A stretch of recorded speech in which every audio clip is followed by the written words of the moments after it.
Stay tuned. Filter next. Which game character dishes out the most attitude? Who's always looking for trouble, and why is it good to be bad? It's time to take a look at some guys that are too cool for school as we break down gaming's biggest bad boys right here, right now on Filter.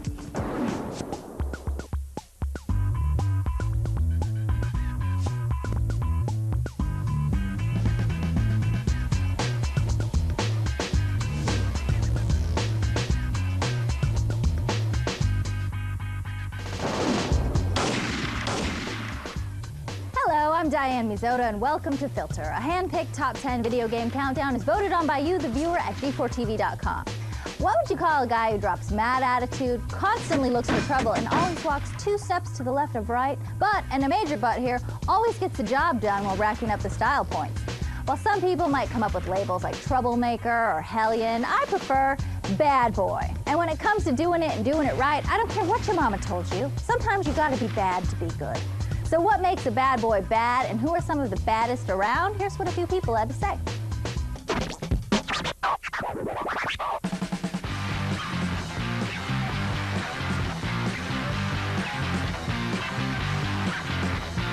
Video game bad boy is somebody who gets your blood boiling. Guy who walks softly, talks softly, carries a big stick, but he just blows away everybody in a room. A bad boy is someone who just, he's not out to save the princess, he's not out to save the world, he's just out to maybe get the princess into bed. I think characteristics that define a bad boy are, spikes, colored hair, aloof, loner. And muscles, you gotta have the scruffy beard. Go ahead, shoot me, I'm gonna kick your ass anyway.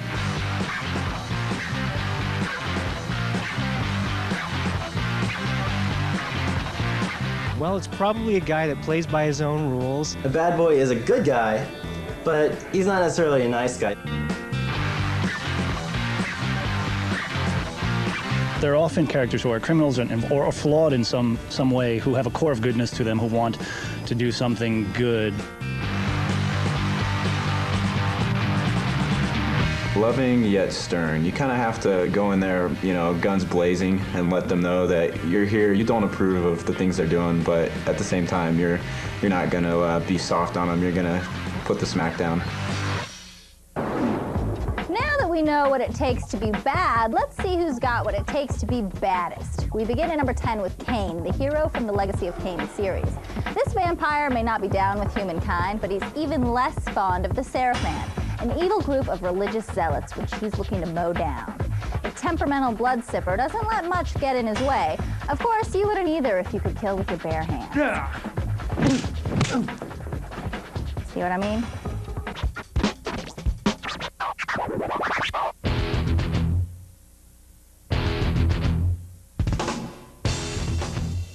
Cain is just about the ultimate bad boy. What he's got that makes him such the bad boy is, more than anything, the voice. When I first stole into this chamber centuries ago, I did not fathom the true power of knowledge.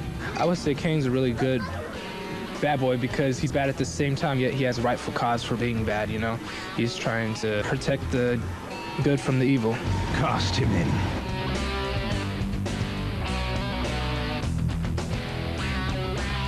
Cain, he drinks blood. It's pretty bad. I mean, you don't get much worse than that. And plus, he's trying to more or less conquer the world and, do away with most humans, which is in with the bad boy agenda. Let's bounce from a blood lover to a guy in deep cover as we check in with the character at number 9, Splinter Cell's Sam Fisher. Sam has a lot in common with James Bond. They're both secret agents, they both have a ton of fancy gadgets, and they both risk life and limb on a daily basis. But where Bond gets to enjoy the perks of the job, Fisher gets to enjoy very little. If he succeeds, he moves on to the next job. If he dies, his cohorts will deny his existence. Man, where's the fun in being a badass if you can't brag about it to anybody?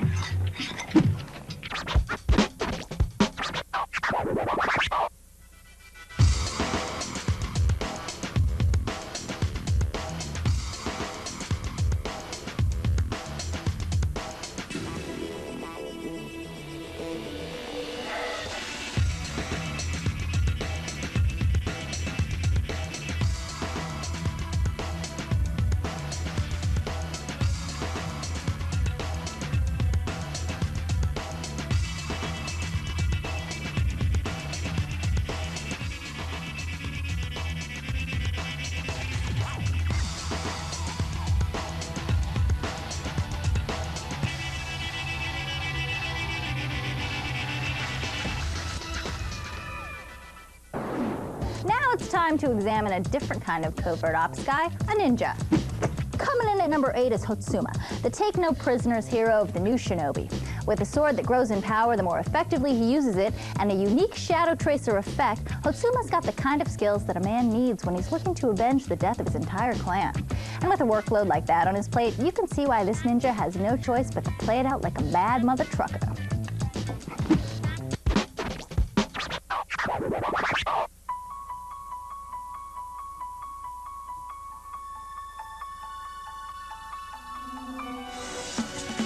Oh, Hotsuma, come on. Flying around, throwing ninja stars, chopping guys' heads off, killing mutant Doberman pinchers. What else can you ask for in a bad boy?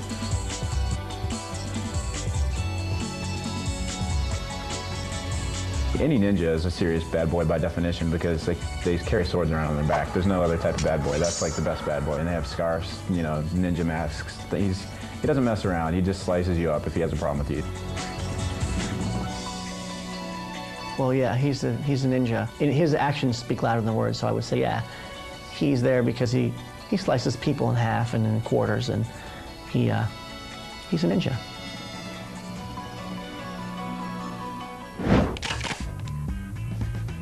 Hey, when you can kick everyone else's butt, you get away with a lot. And when we come back from the break, we'll see exactly what kind of bad boy behavior you guys have been getting away with.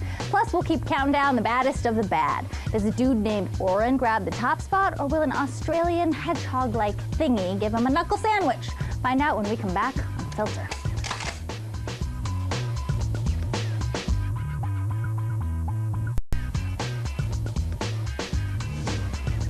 Welcome back to Filter. I'm Diane Mizoda, counting down gaming's biggest bad boys.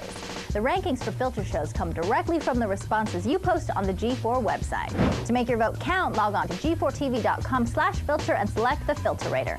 Then choose a category, vote on a scale of 1 to 10, and we'll take care of the rest. While you're there, be sure to post your suggestions for topics and games you'd like to see covered in future episodes. Getting back to the countdown, we check in with an atypical bad boy by the name of Knuckles. Knuckles is an echidna, which, for all of you who don't have a PhD in zoology, is a hedgehog indigenous to Australia and one of the first mascots to ever garner a bad boy reputation. The hard-edged, feisty little jerk locks down the 7th spot.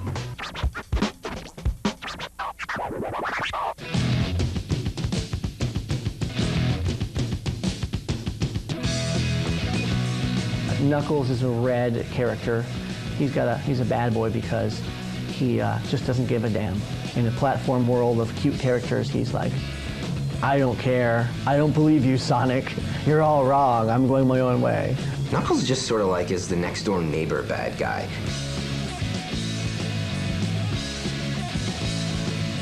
He fits the profile of, you know, somebody that's doing something good, but defying, you know, the good character, the hero in the game. He's just trying to make Sonic's life a whole lot harder, but at the same time, you're also helping Sonic out.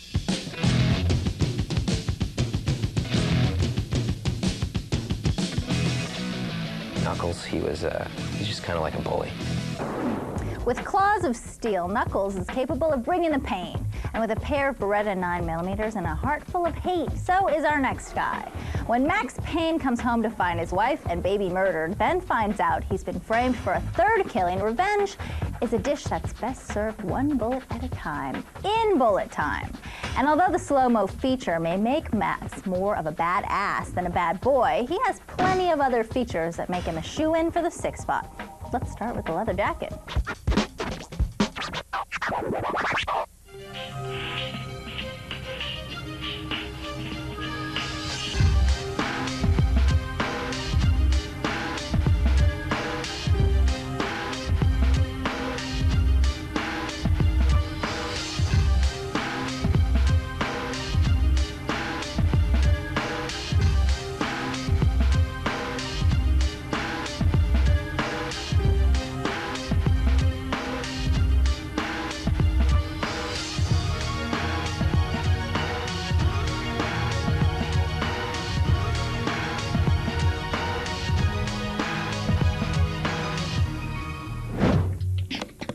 Can any of you guys touch Max when it comes to bad boy behavior? We asked a few people what they've gotten away with, and here's what they had to say.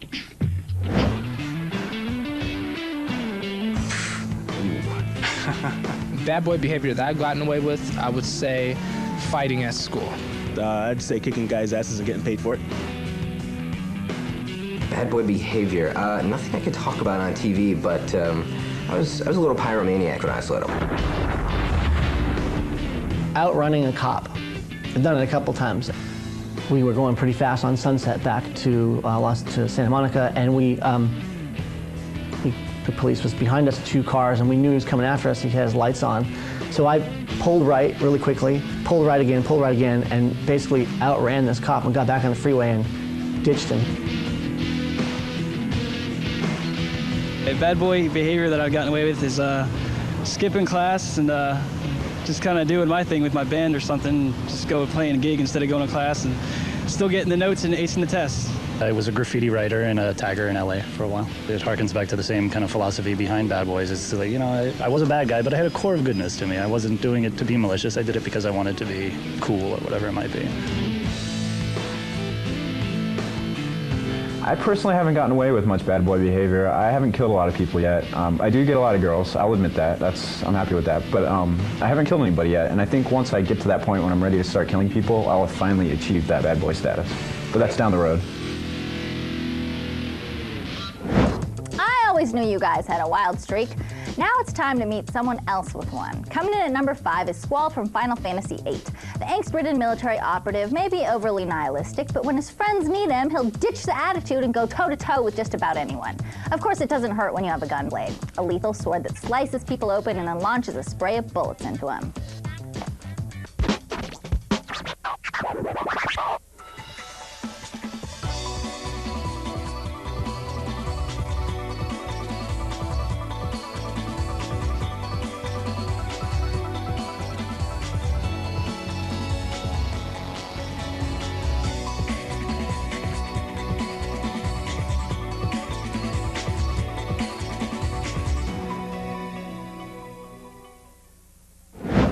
In the line of work that he's in, I'm sure the guy at number 4 wouldn't mind having a gun blade of his own.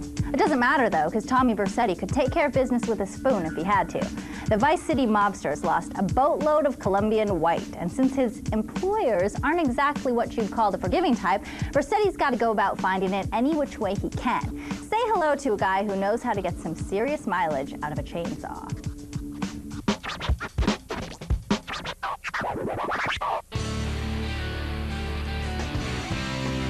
Tommy, he's sort of just a bad guy all around. Tommy Vercetti is the quintessential bad boy. I don't think he does have a whole lot of core goodness to him. I can't really think of much in the story of that game that he's actually trying to achieve that's noble. Tommy is the definition of a bad boy. He's got Ray Liotta as the voice of Tommy, so obviously anytime your voice is Ray Liotta, you're a bad boy just by persona. He's probably number 4 just because he is to the very core a bad boy. He really doesn't have a whole lot of goodness going on in him. If there is a bad boy in video games, it's Tommy Vercetti. With his renegade approach, Vercetti was a sure fit for the countdown. But coming up after the break, we'll take a look at a few guys that barely missed the cut. Plus, we'll keep counting them down till we make our way to number 1. Can a hellbound PI take the trophy, or will a sneaky bastard steal it out from under him? Find out when Filter returns.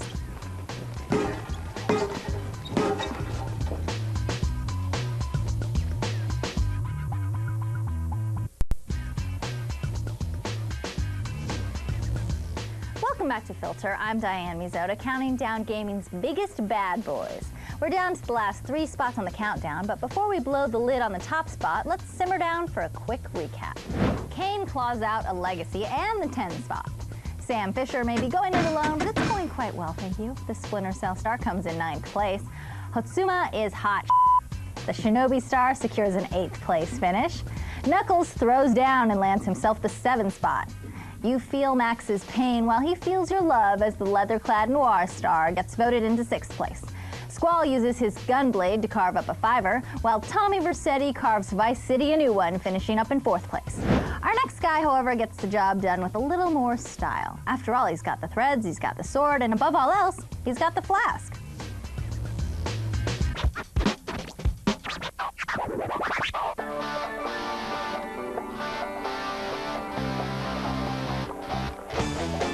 I would say Auron is a video game bad boy because he can put up with Tidus, who is one of the most annoying characters ever, and not kill him. He's got, you know, a mean streak. He's got a bad attitude, and I think that has a lot to do with, well, he's dead.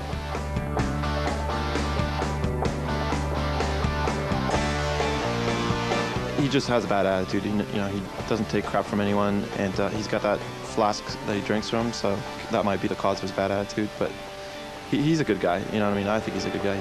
He's a bad boy, but he's a good character. With all that class, it's easy to see why you guys tabbed Auron in the top 10. But before we move on to the 2 biggest bad boys, let's check out a few that got filtered out.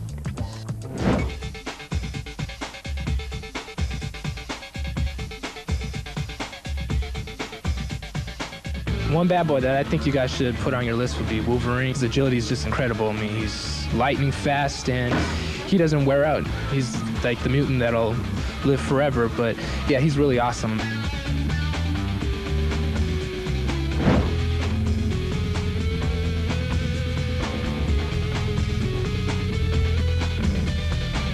One character that should be on your list that isn't is the Hulk. Fairly new game, but again, you know, he's trying to do good things, and he does end up doing good things, but in order for him to do those good things, somebody either has to do bad things to him for him to go off, or, you know, in order to do the good thing, he has to do something bad.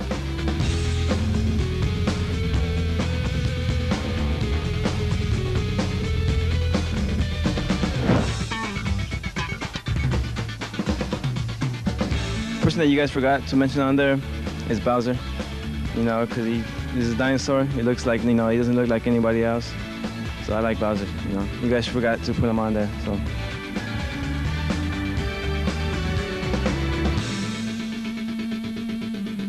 I think King Koopa or Bowser, whichever name you go by, he's your definitive bad boy, because Mario's your definitive good guy. Now that we've paid our respects, let's pay some props. When it comes to the slickest of the slick, the coolest of the cool, and the baddest of the bad, you guys voted early and often for Devil May Cry's Dante and Metal Gear's Solid Snake. Dante's got the cool red duds and the fancy sword, but this PI hits the netherworld with one of the coolest tricks this side of Houdini when he juggles bad guys in the air with his pistols. Snake, however, isn't about the show. He's about the down low, and the original stealth genre hero scores major points for the chiseled good looks and gravelly voice. There's no question that they're both bad, it's just a matter of who's badder. So let's do it to it and find out who takes it as Coat meets Unitard in another Filter Face-Off.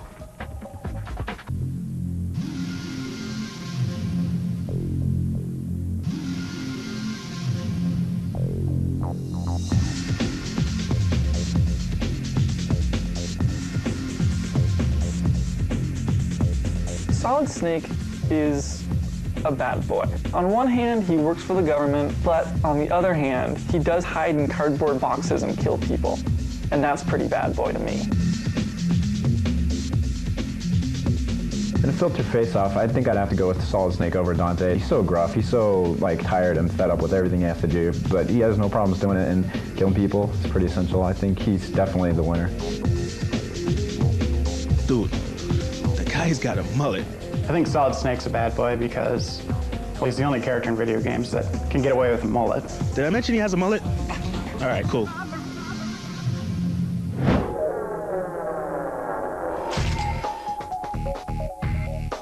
In a face-off, I would say Dante. I think Dante would in the face-off.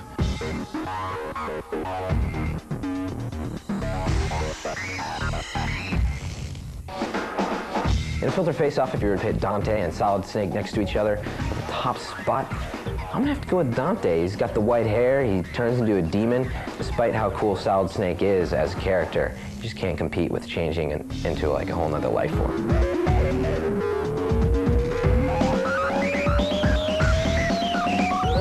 He's like a half demon, half man. He's pretty awesome. You know, he pulls out his guns, doesn't mess around, just goes at it. I mean, he's really cool. He's something very unique, unlike the others. I would have to go with Dante, just because he's a superhero for the 21st century.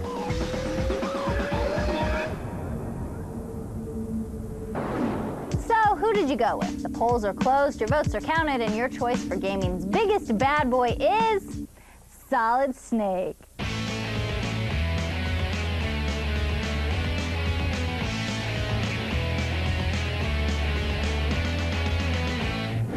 One word, mullet. Well, for what? Impersonate a police officer.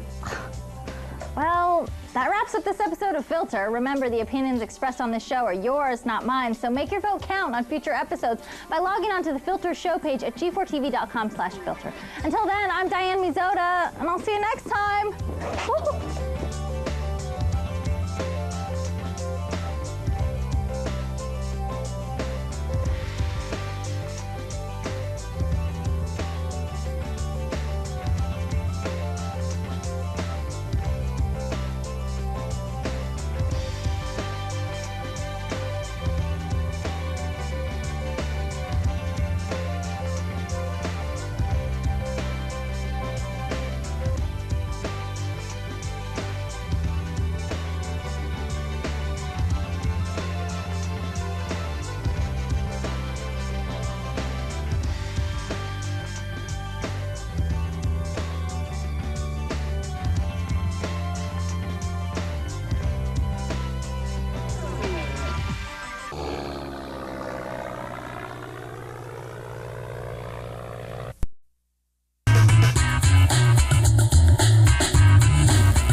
And welcome to Filter. A hand-picked top 10 video game countdown is voted on by you, the viewer, at g4tv.com. With the emergence of female characters in fighting games in the 90s, a male-driven game-playing audience found out something that sisters around the world already knew. Women can kick major ass. Now, there are tons of female characters in games, and each year these Hellcats get badder and badder. That's why we're here today at California Harley-Davidson in Harbor City, where we're going to string together a list of the 10 baddest. But first, the basics. What makes a bad girl bad, and why do guys eat them up? Listen up and find out.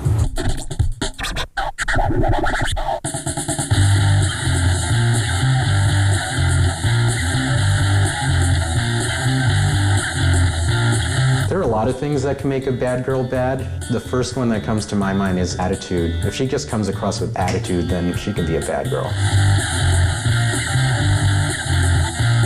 A bad girl of gaming would have to be scantily clad, of course, someone with an attitude, lots of cleavage, and a couple guns on the thigh.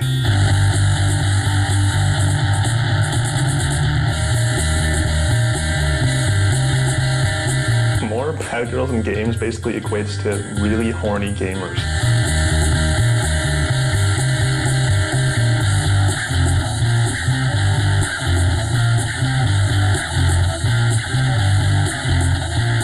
Girls are taking a stance as like in society, and it's good for girls to get a chance to see, hey, I can play games, it's not just a guy thing.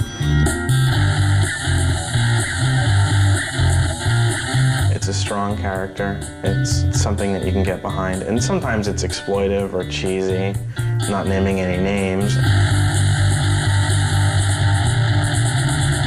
A lot of gamers are timid and they kind of want this strong, dominant woman.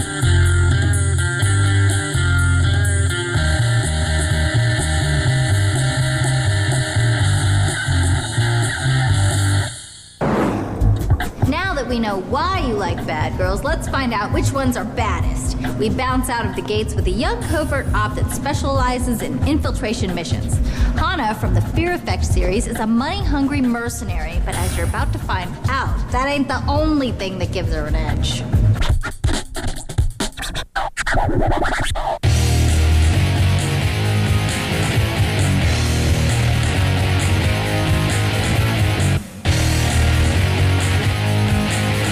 The Fear Effect series got a lot of attention because its heroine was a lesbian.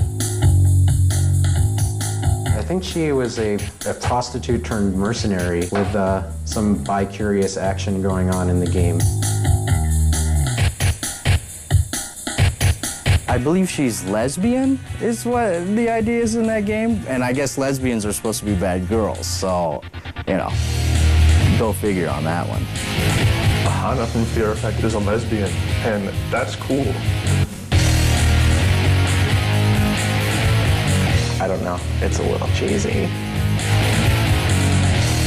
She's turned tricks, but now she's kicking ass and playing with the boys and the girls, so that's always attractive. All Our next girl may not be the sharpest tool in the shed, but she definitely knows how to help a guy with his stroke. Coming in at number 9 is Summer from Outlaw Golf.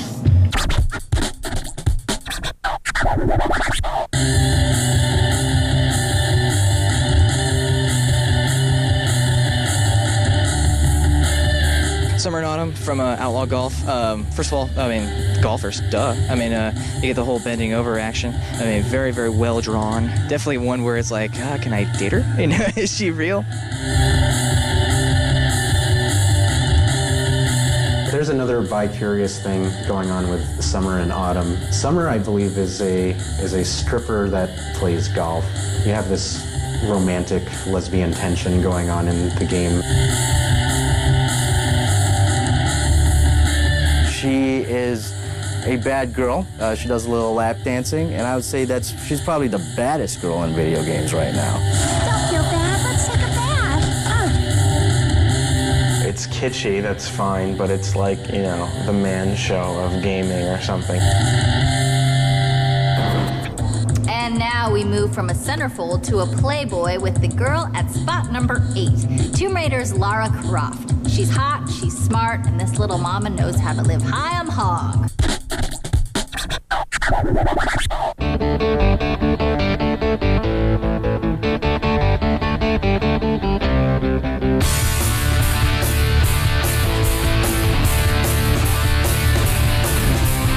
Lara Croft is the quintessential bad girl. I mean, she's become the poster child for big boobs and big guns and big attitude.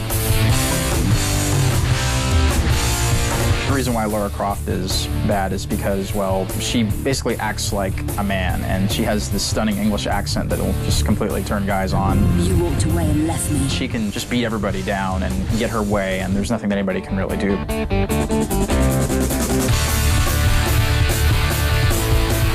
Lara Croft is bad because she can fight really well, but wear the cutest outfits ever, and her hair is really pretty and everything.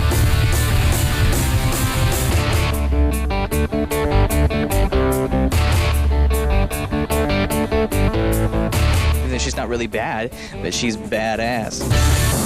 You can't top that, or can you? When we come back from the break, we'll find out how you'd design the bad girl of your dreams. Plus, we'll keep searching for the queen bee. Does your heart belong to Lulu, or would a different bad girl make a better Valentine? Find out when Filter returns.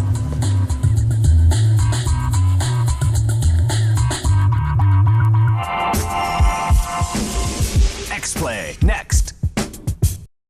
Counting down the biggest bad girls of all time. The rankings for Filter shows come directly from the responses you post on the G4 website. To make your vote count, log on to g4tv.com/filter and select the Filter Rater. Then choose a category, vote on a scale of 1 to 10, and we'll take care of the rest. While you're there, be sure to post your suggestions for topics and games you'd like to see covered in future episodes. And now it's time to take a look at another bad honey. Coming in at number 7 is a heartbreaker from the Resident Evil series by the name of Valentine, Jill Valentine. With her quick wit and good looks, this woman's got some serious star power.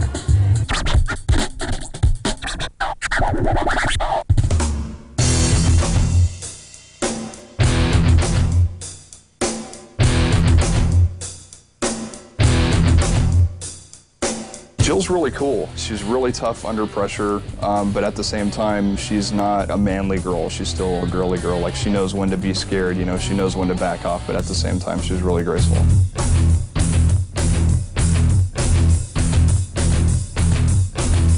Jill Valentine, bad girl for sure. I mean, kill zombies like nobody else. And not only top of that, you can control her, you know, and tell her what to do. You know, gosh, it's like almost like dominatrix kind of action going there.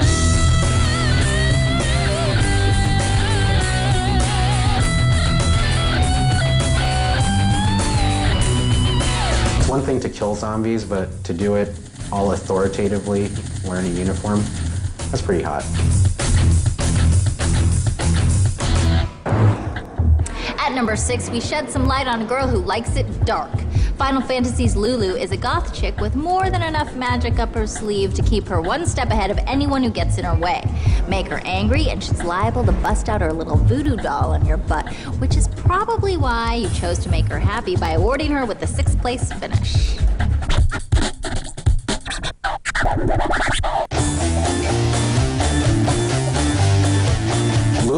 has this whole Ice Queen thing going. You know, she was kind of the bitch to Yuna's nice girl, and most of the boys that played Final Fantasy X, they drifted to Lulu. They just liked her whole cold demeanor. You know, I'm the tough girl, I don't need any help thing. Let's go. Just you and me. Lulu is probably misrepresented. She's got the bad girl look, but she's really, I think she's a bit of a softie. I mean, just because she's done up like this crazy goth, hey, she's a nice girl. Excuses again.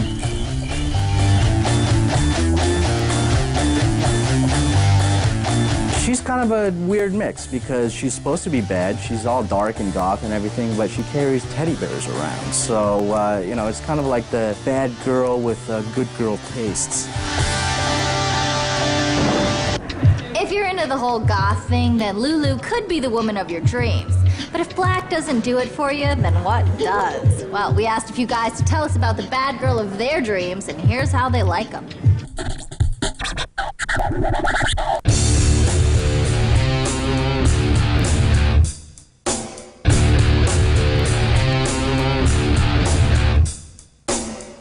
The ultimate bad girl. I think it would have to be like a cross between Ivy's attitude with yeah, like a Lara Croft kind of chick, gearhead monkey, you know, that's not afraid to get into things. That'd be a bad girl for sure. And when she's in the next game, I'm gonna buy it. Princess Peach from the Mario series.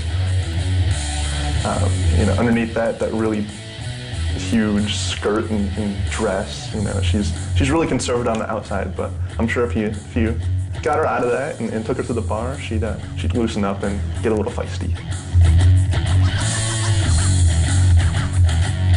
I don't know, but don't they say that usually bad girls' names end with EY or I?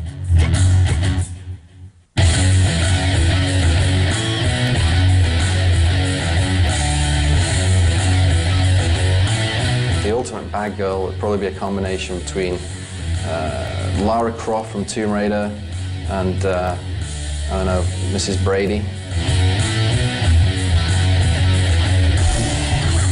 Ooh La La from Space Channel 5, yeah. If she was a contract killer, that would be pretty perfect. But alas, she only sings and dances. It's good to have a healthy imagination. It's also good to be able to whip some serious behind, especially where this countdown is concerned. And that's exactly what Tekken's Nina Williams brings to the table. After waking up from a cryogenic sleep with no memory, no family, and no friends, it's easy to see why this hot assassin charts a 5 spot. She can't count on anybody but herself. I know the feeling.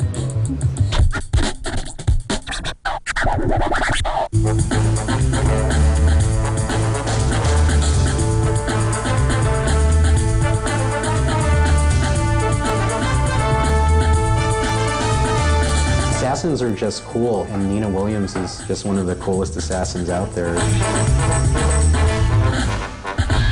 Nina's pretty badass, you know, she knows all these taekwondo, kicking, punching techniques, and she can snap your neck in like a heartbeat, so she's pretty cool.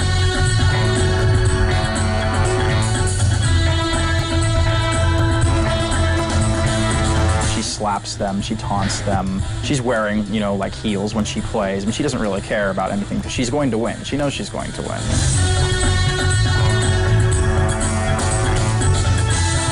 Every fighting game has to have the slut, and Nina Williams really is one of the prototypical sluts of fighting games. We go from one assassin to another with the next girl on our countdown, DOA's Christy. She's a cold-blooded lass with an extra large serving of sass, and if you don't watch yourself, she'll go Shiquan all over your ass. For those of you who aren't familiar with the ancient martial art, take a look at our 4th place finisher as she puts on a clinic.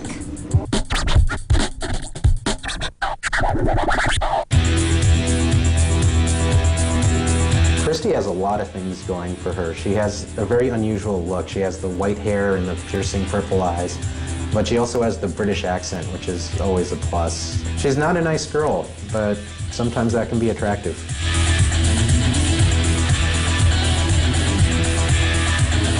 Christy from DOA is nice. She has a variety of outfits. She has power hits. She's pretty, and she wears leather boots and the shorts and the silver top. And she fights like a man.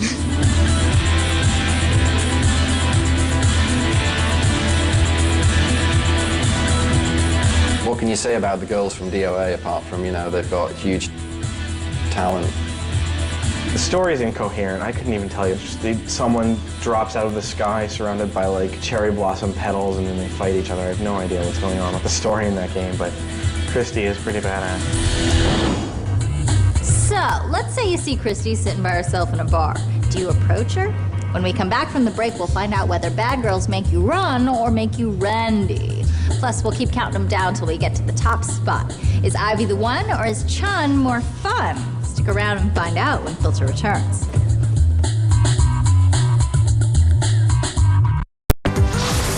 And we're back at California Harley-Davidson showroom in Harbor City, where we're counting down the biggest bad girls of all time. With 7 down and 3 up, let's catch up before we wrap up. Here's a quick recap. Hannah stirs up enough fear to grab the 10 spot. Summer is smoking hot at number 9.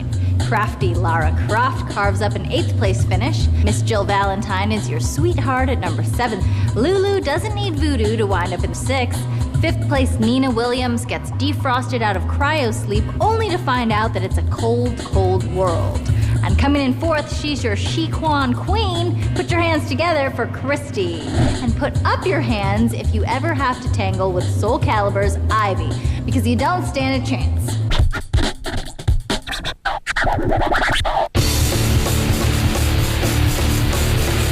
Ivy is probably the quintessential dominatrix of gaming.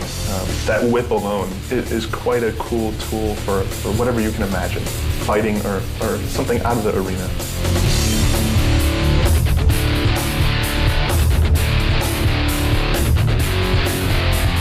Well, you gotta like that whip, and the whip is immediately what makes you bad.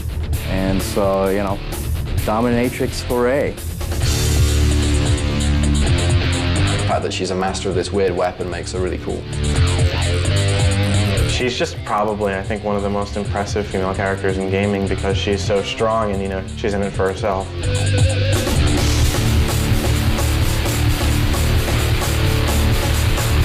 A woman with a whip, that appeals to those with dominatrix fetishes, and I think there are more of those out there in the gaming world than they care to admit. Do girls like Ivy thrill you or kill you? We asked a few players out there whether or not they go for the bad girl. Listen up and see who backs down and who sacks up.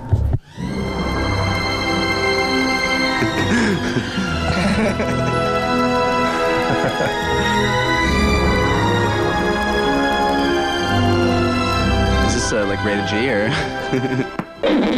Oh yeah, I've had my share of bad girls, yeah. I've gone for way too many bad girls, which doesn't work because I'm the nice guy, and you know the bad girls just walk all over me. She turned out to be a total nutcase. I try not to, but I have gone for the bad girl a couple times, and it's not very good, so I would not recommend it. No, I've never fallen for the bad girl. It's always the really innocent, artsy-fartsy, you know, stay at home, watch a movie sort of girl. She took me for a whole ride and took me out. Have I ever gone for the bad girl? Many times. And the results have been varied. No, I sort of play it safe. I'm a bit cautious of women that are very confident, so I like to stay in the background and just see what goes on.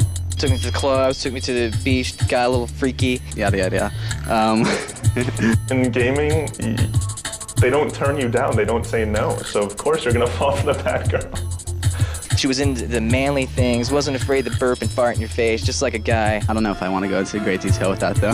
It's the guy that gets a chick at the same time kind of thing. It's a great combination. And I miss you. Come back. For all you guys who need it bad, this one's for you. The 2 biggest bad girls of all time may play in different universes, but at the end of the day, they play the exact same game. Samus Aran is an out-of-this-world bounty hunter who's so tough, everyone thought she was a guy at first. And Chun-Li is an old-school martial artist that probably was your first. After all, she's the chick that got the ball rolling. Both babes are bad, but only one can be downright nasty. And you know what that means. It's time to sit down and strap in as Space Case clashes with Thunder Thighs in another Filter Face-Off.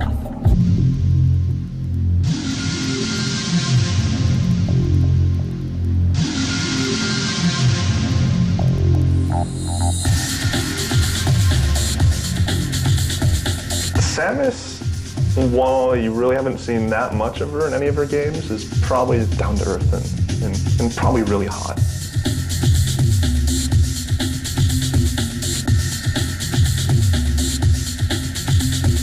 In the first game, you had no idea it was a woman until the end. She's packing really big guns, killing a lot of alien ass, and then all of a sudden helmet pops off and whoa, it's a woman. It's kind of like Sunset Boulevard at night. You really don't know what you're picking up until you get home.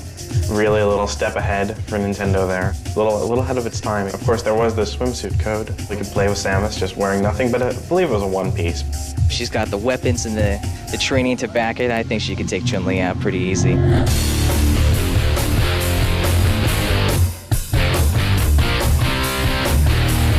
The cool thing about Chun-Li from Street Fighter is that she has this dichotomy going on where on one side she's this incredibly tough girl that you don't want to mess with, but she has a playful side also. You know, it might make gamers think they have a chance, but then she'll just kick them and it'll be over with.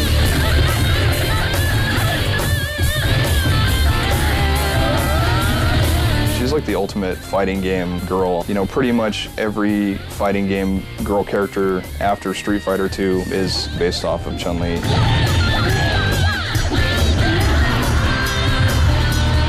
Just her style, you know, she's fast, she's quick, she could get you anytime, you know, she's great. Yeah, Chun-Li's awesome. She's a really strong girl. She's got big thighs. She can like crush a bloke's neck. In a Filter Face-Off, I would definitely pick Chun-Li. She's the greatest girl. So, which one is badder, Samus or Chun? The polls are closed, the votes are counted, and your choice for the biggest bad girl of all time is Chun-Li.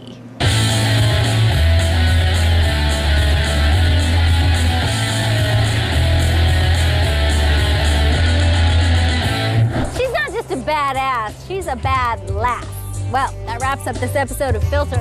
Remember, the opinions expressed on this show are yours, not mine. So make your vote count on future episodes by logging on to the Filter show page at g4tv.com/filter. Until then, I'm Diane Mizota, and I'll see you next time.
Coin ops from the past 25 years. Do arcade games even have a future? And what the hell is a forgasm? It's time to turn back the clock as we break down the best arcade games of all time right here, right now on Filter.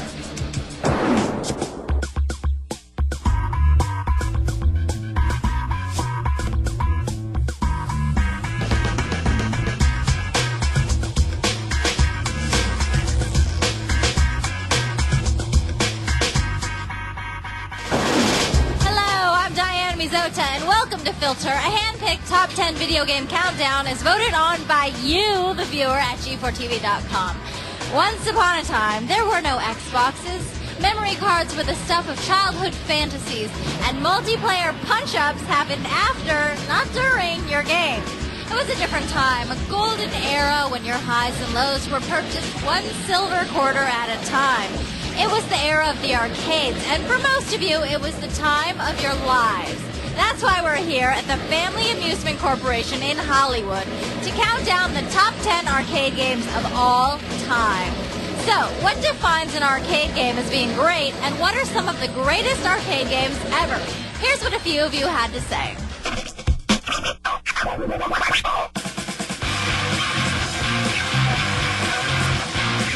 Good arcade game should have a good addictiveness factor. A lot of shooting, a lot of action. Just really fast paced, so people can get through it fast and keep interested in it. A good arcade game should keep me entertained, give me a good value for the money I'm putting in. Basically, you want simplicity, you want a general intuitive style, and then intensity. Numerous fighting games are always fun in the arcades. The Virtua Fighter series, the Street Fighter series, those are the ones that garner tournaments. I like fighting games, action.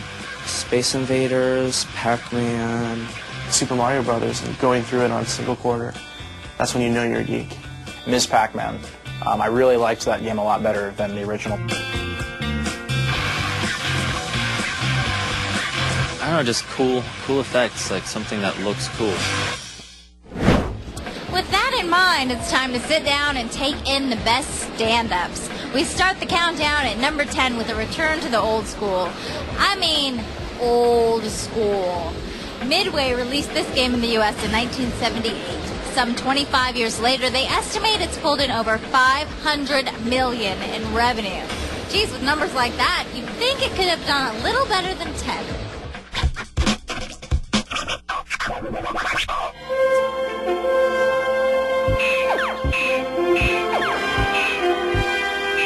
I thought Space Invaders was really fun, and I would always, remember that sound, that jump, jump, jump of the aliens coming down, and it would get faster and faster until you died. Wow. Like Pac-Man, it's old school. If you haven't played it, you're missing out. It evokes memories for me. I remember, walking in an arcade in 1976, and you walked in an arcade and all the machines were Space Invaders. There was nothing else. It was just Space Invaders. If you went in an arcade and you weren't there to play Space Invaders, then you weren't going to play anything. Space Invaders, that's always cool.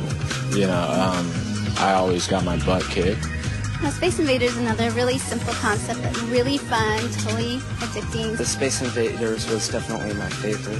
Very addictive. It was a fun game. Just trying to get to see when it would end, if it would end. That was the thing with the older games like that. It was just, will it ever end? In Space Invaders, you had to save the Earth, but in our next game, you had to destroy it. In Rampage, you played as one of 3 oversized King Kong-style beasts, and your solitary job was to destroy everything in sight.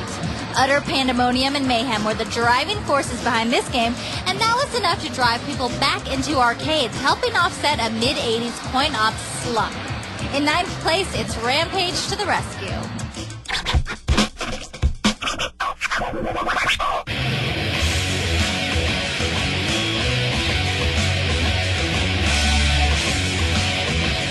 Yeah, Rampage is a cool classic game as well, simply because it's all about destruction.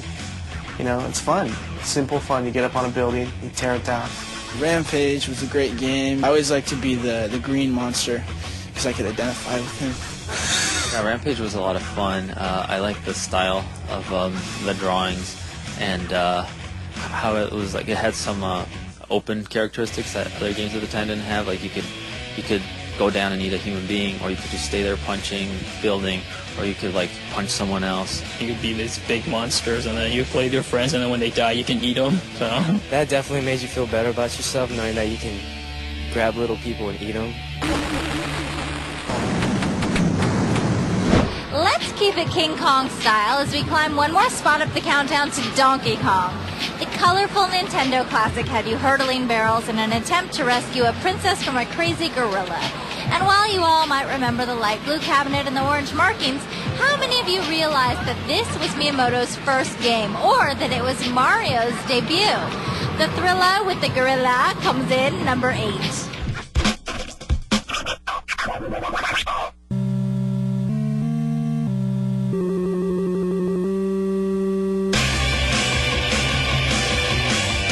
Donkey Kong was a game. Donkey Kong was my man. Everyone's got to love Donkey Kong. And Donkey Kong is also, one of those games that really tests your skill. I love Donkey Kong as an arcade game, but for me it was really hard to beat. Donkey Kong was the first game, I think, with Mario in it, so that was kind of important. And I remember being really terrible at it. It was the first game that I can remember that was really colorful, and it dragged me to it, basically. I was mesmerized by the machine. Donkey Kong was cool because the levels actually changed, something that's, you know, commonplace today, and it wasn't back then. You know, you get to the princess, it goes to a different stage, and all bets are off. You got to figure out how to beat this one again. And, you know, of course, as you go along, it got tougher and tougher and tougher. Just getting to the Pie Factory in Donkey Kong was the big highlight, you know. Hoping there was another level, and then, you know, just realizing that there were only 4, but it was fun. That game is Nintendo's most important game ever. Donkey Kong is a blast from the arcade past, but do arcade games even have a future? We've got to take a quick break, but when we come back, we'll examine the plight of arcade games in the face of a growing home gaming market. Then we'll keep dropping the quarters until we uncover the best arcade game ever. Do a warrior and wizard combo run the gauntlet to victory, or do some crafty Ninja Turtles instigate a mutiny? Find out when we come back on Filter.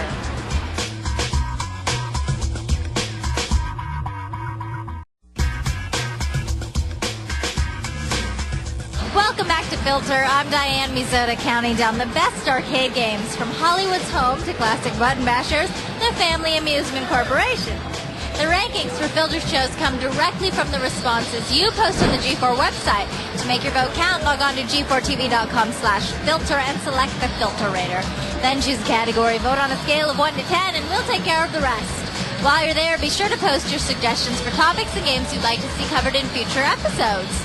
Let's get back to the countdown now with the game at number 7.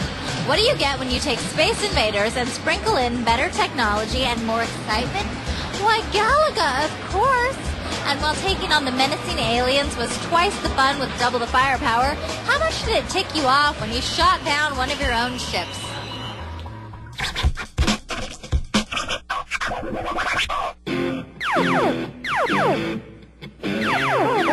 Galaga's the ultimate shooter, man. I mean, that's the arcade machine I think everybody wants to have in their home. Galaga was so cool because all these enemies would swarm in patterns, and, you know, before that we'd only seen stupid invaders who just go up, come down, you know, systematically. Now you suddenly had these insect-inspired enemies that go, and it really raised the bar as to how you had to fight these guys. Yeah, they're falling, and you just going side to side shooting up. A lot of people just used to have their little ship sucked up on purpose, right? And then they retrieve it, so you can have the double shooter. The fact that it was the first game where you would have a double ship where you're shooting. You can only move left and right, which kind of, you know, negated like the fun of, like, you know, wanting to go up and shoot things, which is later on for the Galaga 3 game. But the thing is, you know, you had progression of stages, you had challenging stages, and, you know, you had a lot of extra ships. Galaga came out in 1981, back when the star of our next game was just an itch in his daddy's pants. Of course, you didn't have to play as Bart in The Simpsons. You could play as Marge, Lisa, or Homer. But as enjoyable as it was to flatten the enemy with your beer gun, I'm sure the Springfield 5 status as cult icons didn't hurt when it came time to vote. The Simpsons finish up in 6th place.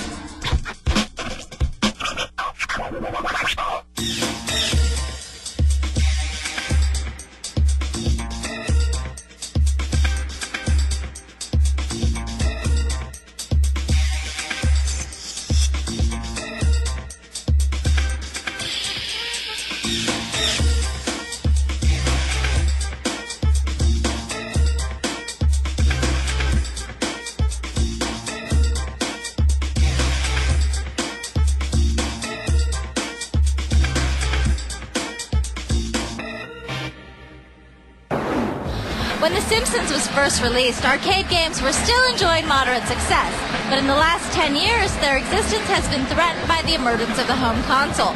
So we asked a few fans and experts, what do you think the future holds in store for the arcade game? Arcade games do have a future if it's within virtual reality. I think in this day and age of high-tech home consoles, I think arcade games are probably on their way out.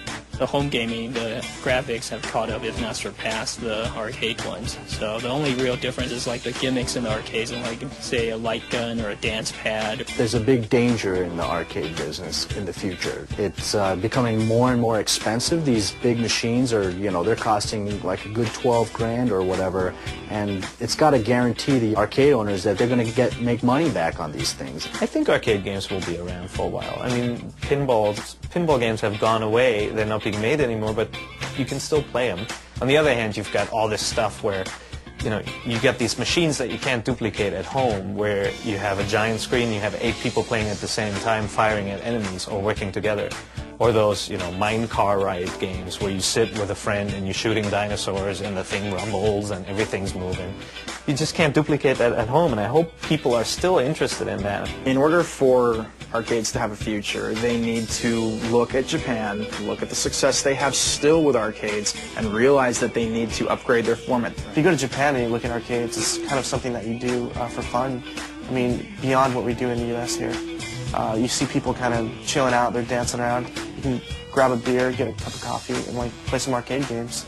So maybe if you can kind of change the way we perceive arcade games and how they're played, maybe kind of transform them into something that is a social activity you can take your girlfriend to do. Well, no matter what happens with arcade games in the future, one thing's for certain. They'll never flourish like they did when Tron first came out. Remember the first time you saw this game? The cabinet tripped the lights fantastic as you played 4 games per level: Light Cycles, Grid Bugs, Tanks, and the NPC Cone. But as anyone who played this game will attest, nothing, and I mean nothing, was cooler than that ice blue joystick.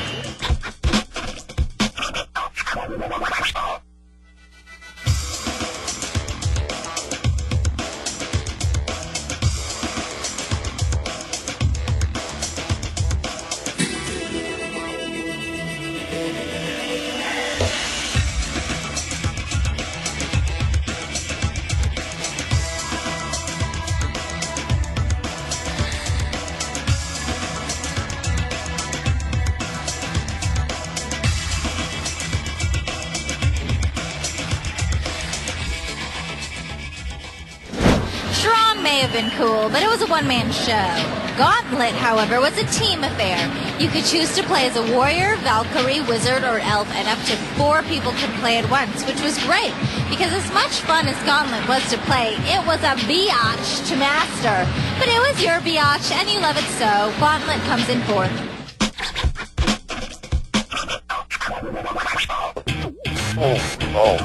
Gauntlet in the arcade was a lot of fun because you got to play with 4 people. I think that was the first arcade game I actually got addicted to. I don't know, just it was so huge that you could play it for days and days and just keep on seeing something new each time.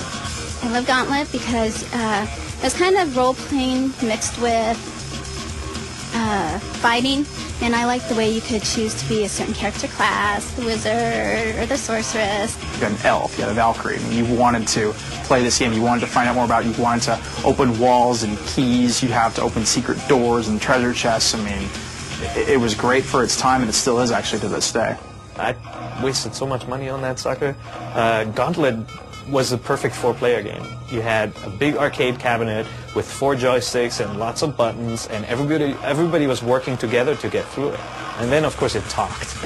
Oh, that was a heroic effort.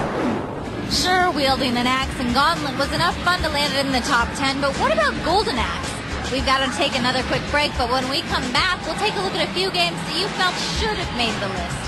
Then we'll keep counting our way to the pole position. Does a little yellow fella munch his way to the top, or do some rowdy street fighters beat him down? Stick around and find out when Filter returns.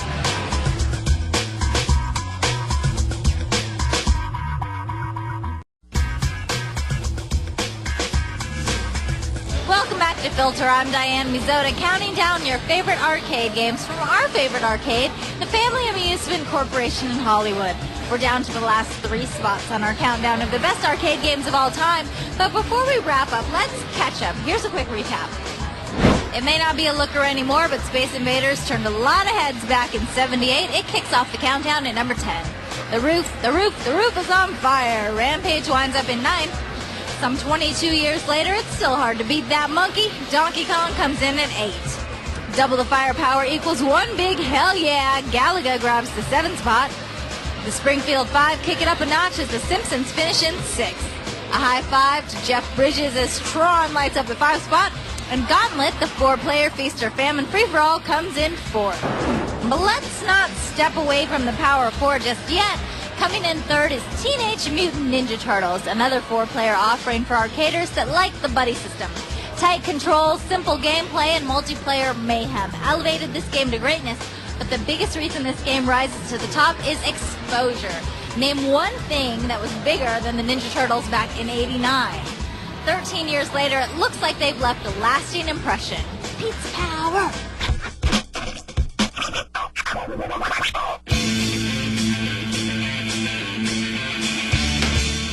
You can't deny the power of the Teenage Mutant Ninja Turtles. That was the first game me and my brother really, got to be teammates. I thought it was the best 4-player game at the time in terms of, what to do. Teenage Mutant Ninja Turtles was tight because everybody was tight. You could play with everybody. Like some video games, some people are slower or they be too fat or something, you know what I'm saying? But with the Ninja Turtles, they all had their separate moves, but you knew how to use them. I would always be Raphael, and we'd play the game all the way through. Yeah, I used to be Donatello with the Teenage Mutant Ninja Turtles. And I was always Donatello. Donatello was my favorite though, because that stick, man, he used to go King Griffey on him like, and you just see everybody drop and blow up. It was tight. The Turtles may have given you a foregasm, but there are still a few other titles that you guys wish would have made the cut. Here's a look at a few games that got filtered out.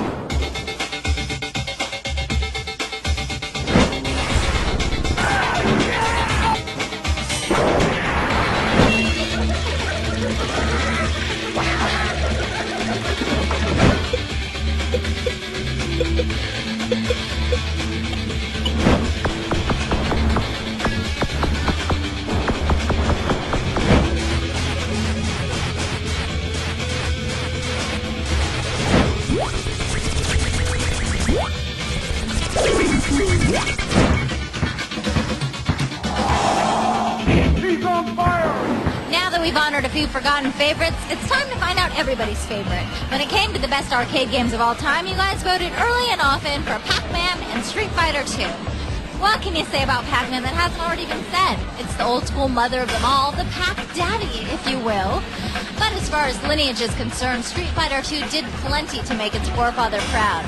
Tons of characters with great moves made this game the intersection where trash talking and competition collided. And now these two games collide at our intersection as Pac-Man takes on Street Fighter 2 in another filter face-off.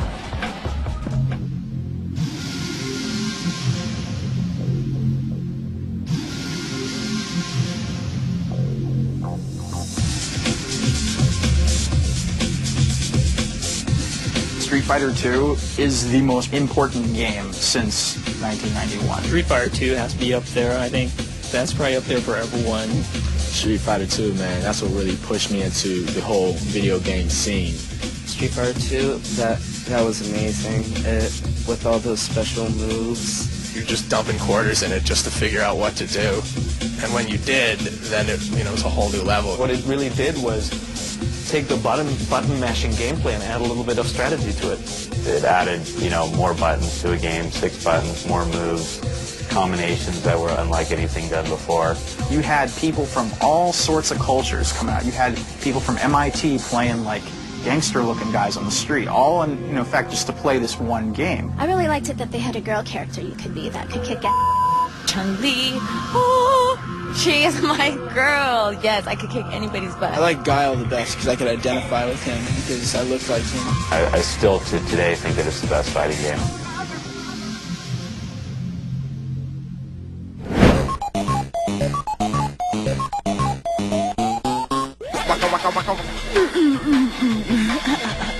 Pac-Man is the game. It's really nothing that you could explain about it because it's very simple, as most of you know. But everybody knows you get addicted because you just got to do it better. You just got to do it faster. And when ghosts, I don't want to use any curse words with the ghosts, they get you every time. Pac-Man's a classic. Everyone loves Pac-Man. It's one of the forefathers of video gaming. Pac-Man is nothing's compared to Pac-Man. Pac-Man's great. That's old school. Everybody should have played it. Simplicity definitely was key. You know, you had a yellow blob. Anybody draws a yellow circle with a slice missing is going to think of Pac-Man. It's just this archetype of a video game character that you can connect to. This is the greatest. I mean, Pac-Man fever. I mean, we were all caught up in that. Even my dad was addicted. He had no life, so he would just play for like 5 hours straight. So which did you go with, the biter or the fighter?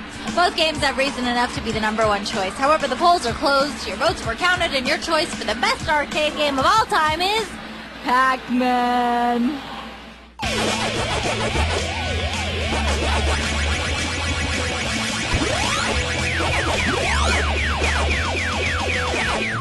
The little guy munches his way to victory! Well, that wraps up this episode of Filter. Remember, the opinions expressed on this show are yours, not mine, so make your vote count on future episodes by logging on to the Filter show page at g4tv.com/filter. Until then, I'm Diane Mizota, and I'll see you next time.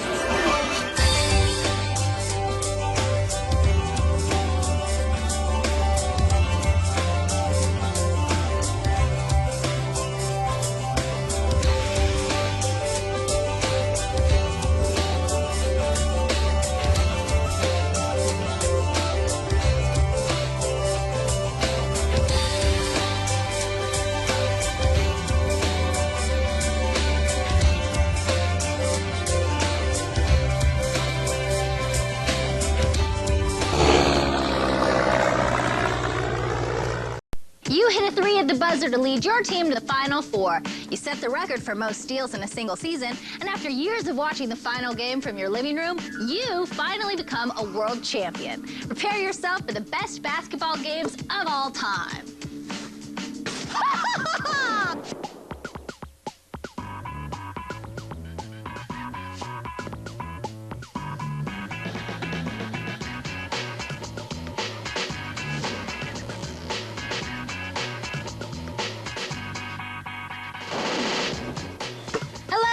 I'm Mizota, and welcome to Filter, a hand-picked top 10 video game countdown as voted on by you, the viewer, at g4tv.com.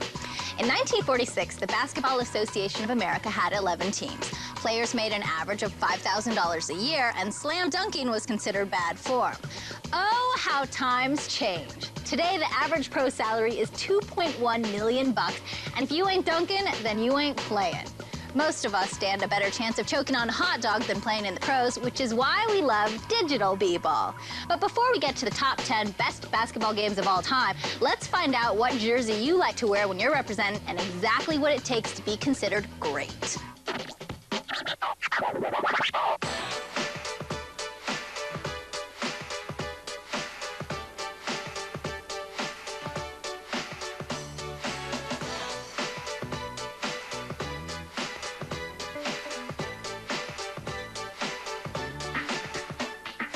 I think the most important thing for basketball is that it either has to be completely unrealistic in a sense like the NBA jams or NBA Street, or it has to be perfect physics and very playable with season modes and things like that, so you can really accomplish what you want from a basketball game. I think the basketball game has to be really fun and kind of like, not like basketball, like a real video game, you know, where you can do anything. Making the players obviously look as close as they obviously are. And I think making it more and more realistic, just bringing the actual person into it, the facial features, the body, everything that's involved. A great basketball game is one that usually involves a ball that's on fire. Big plays, you know, and amazing dunks, flips and spins in the air, things like that are what make the game fun to me. The qualities that make up a great basketball game, I feel, is the music. Other elements of the games that I like are the graphics, particularly the slam dunks, and just to see that you're playing with actual real players. So it's fun to play with the LA Lakers since I'm an LA Laker fan. The Lakers. The Lakers. I'll loyal to the Lakers every day. Well, unfortunately, I'm a Golden State Warriors fan. I just rock my hometown. That's it. Chicago. Represent. I know the Bulls won a bunch of times, so just kind of stick with them, or the Lakers. Everybody knows what the rules of basketball are. You play, you got to get that little ball in the hoop. But the difference between successful basketball games and failures has really been the way that the camera's been handled. Interacting in the game rather than spectating is key. Cover Lover boy Tracy McGrady may get nothing but net on the court, but on this countdown, he's being benched. NBA Shootout 2004 picks in at 10.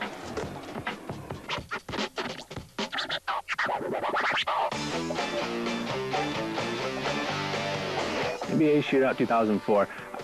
I really like the graphics in that game. I think they've really taken the next level to make it very realistic, kind of a little more user-friendly than the older type of NBA games that came out. After playing the game, it seems to be one of the better games that I've played. Definitely the graphics have definitely stepped up. Before the shootout games were kind of dull stale, but 2004 with me on the cover, this is by far the best basketball game I've played.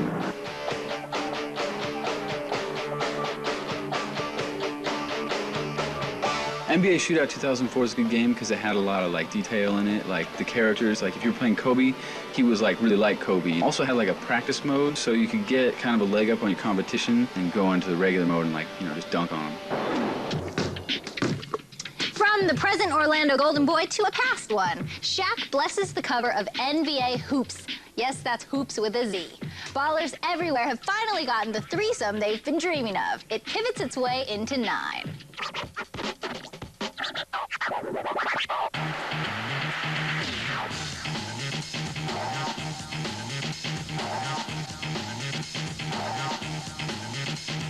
When you talk about NBA hoops, it's NBA jams on steroids. They've taken it, made it bigger, better, jump higher, dunk harder. I mean, it's not many things you can't do. So when you talk about an arcade type basketball game, it's no other game but NBA hoops.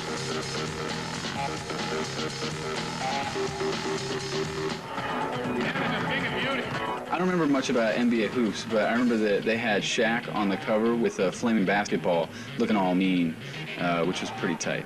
Well, in NBA Hoops, Shaq is kind of the role model or the star of the game. I mean, he's unstoppable in it. He's just like a monster, just blocking shots all over the place, and he's great. Love Shaq. Tracy and Shaq have nothing on these next two legends, like age.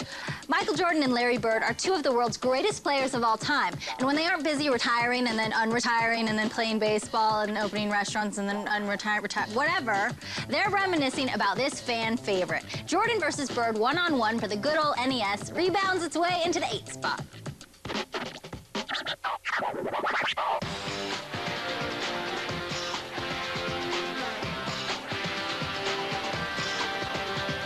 Jordan versus Bird one-on-one is a classic basketball game in my eyes. I mean, it was real simple. The graphics weren't great, but you had everything from doing the Jordan dunk contest, and then doing the Larry Bird three-point contest was fun.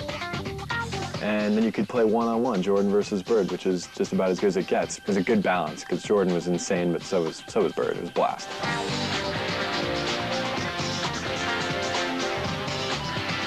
Yes.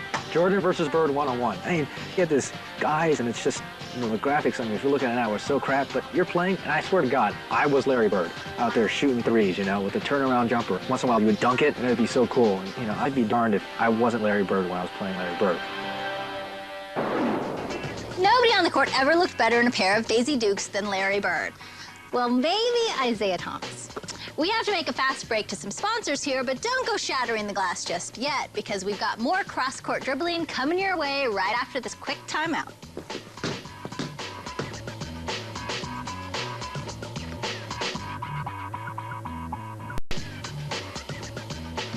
Okay. Welcome back to Filter. I'm Diane Mizoda, and we're counting down the best basketball games ever. The rankings for Filter shows come directly from the responses you post on the G4 website. To make your vote count, log on to g4tv.com/filter and select the Filter Rater. Then choose a category, vote on a scale of 1 to 10, and we'll take care of the rest. While you're there, be sure to post your suggestions for topics and games you'd like to see covered in future episodes. Now, when I think of college, I think of beer, boys, and I mean studying and hanging out in the library. But for these guys, they're just thinking about making it to the Final Four. NCAA March Madness 2004 alley-oops its way into number 7.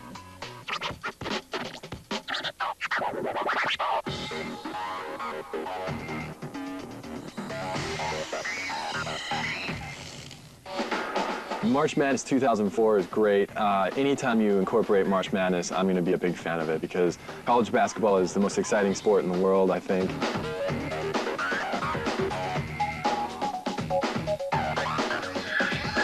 You know, that's always kind of a fun game to play. You could play your favorite college team. There's players that you know, so it's kind of neat to actually be that person. This game has been big for this university for the last 100 years, so let's go out and play with an extra sense of pride.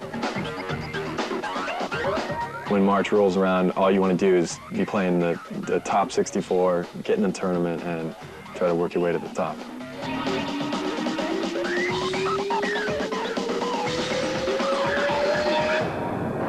Whether you're reminiscing about college or that time you threw a brick during the final seconds of the state finals, it's always good to acknowledge your past. So prepare yourself as we sprint down Dreamcast Lane with NBA 2K1 at 6.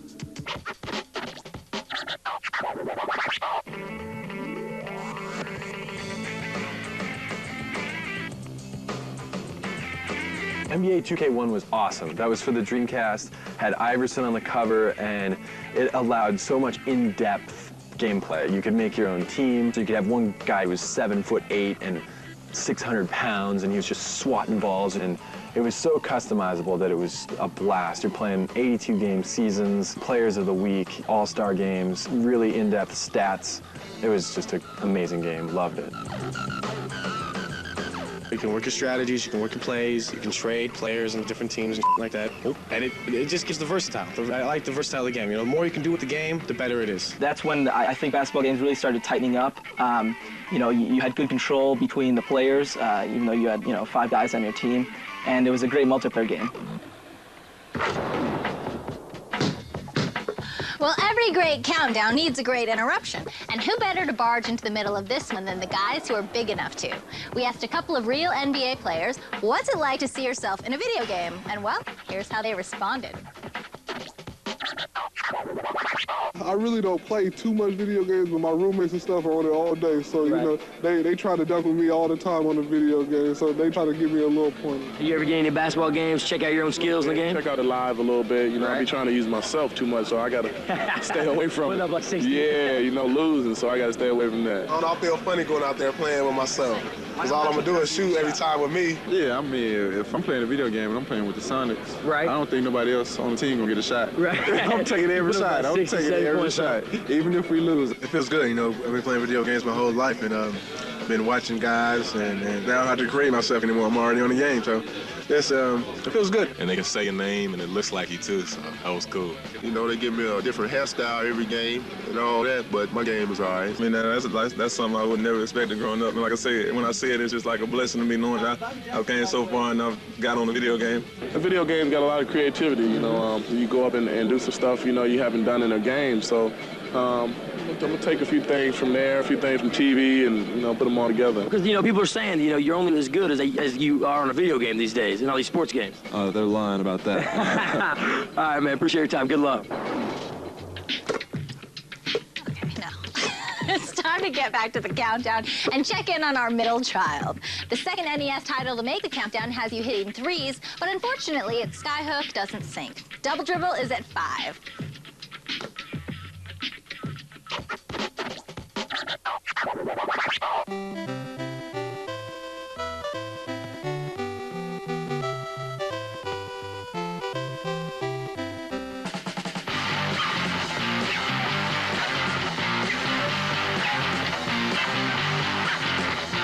Double dribble for the Nintendo, you could pass all the way from one end of the court to the other, or shoot, from near end, and no one else could run down there fast enough. You have 6 or 7 teams to play with that are all these kind of fake NBA teams. They had the mascots, right? Why did people forget about the mascots? That's not in games anymore. The cheerleaders, the mascots, people, programmers, put them back. I remember thinking it was so amazing when I was a kid playing Double Dribble, because when you go and pull off a dunk, it would do this cutaway scene to this close-up, back jam or, whatever. And it was kind of a big step in graphics for the old 8-bit NES, I think.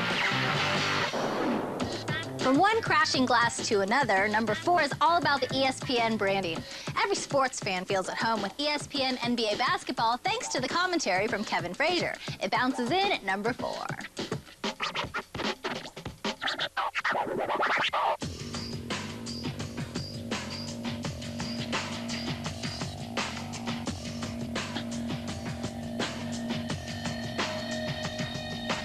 ESPN NBA basketball for the Xbox is unbelievably realistic. ESPN obviously puts out a great product. You got a lot of the sports announcers, you know, they kind of bring a little bit more livelihood to the game. Welcome to the new home of the NBA here on ESPN.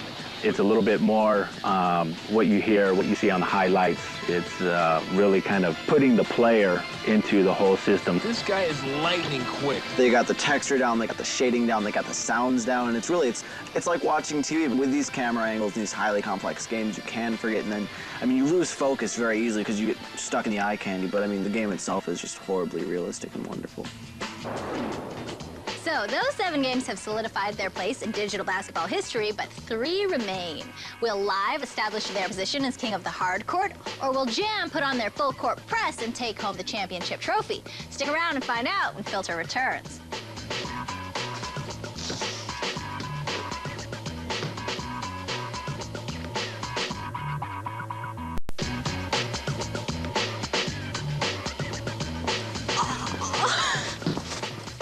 Welcome back to Filter. I'm Diane Mizota, counting down the best basketball games of all time. With only the top 3 remaining, let's scour the bench and find out whose playing time is officially over. NBA Shootout 2004 loses their stamina early and fouls out at number 10. NBA Hoops is hip enough to sneak into number 9. Jordan versus Bird one-on-one pump fakes its way into 8. NCAA March Madness 2004 gets busted for traveling and lands the 7th spot. Number 6 reuses our cup coasters with NBA 2K1. The shot clock turns to 0 as Double Dribble takes 5. And number 4 gives us a reason to skip SportsCenter with ESPN NBA basketball. So those 7 games go home ringless. And now enters the excitement of overtime. Our next game brings the pleasure of kicking some NBA butt out of our living rooms and into our local arcades. So check the couch for quarters as NBA Jam steals the 3rd spot.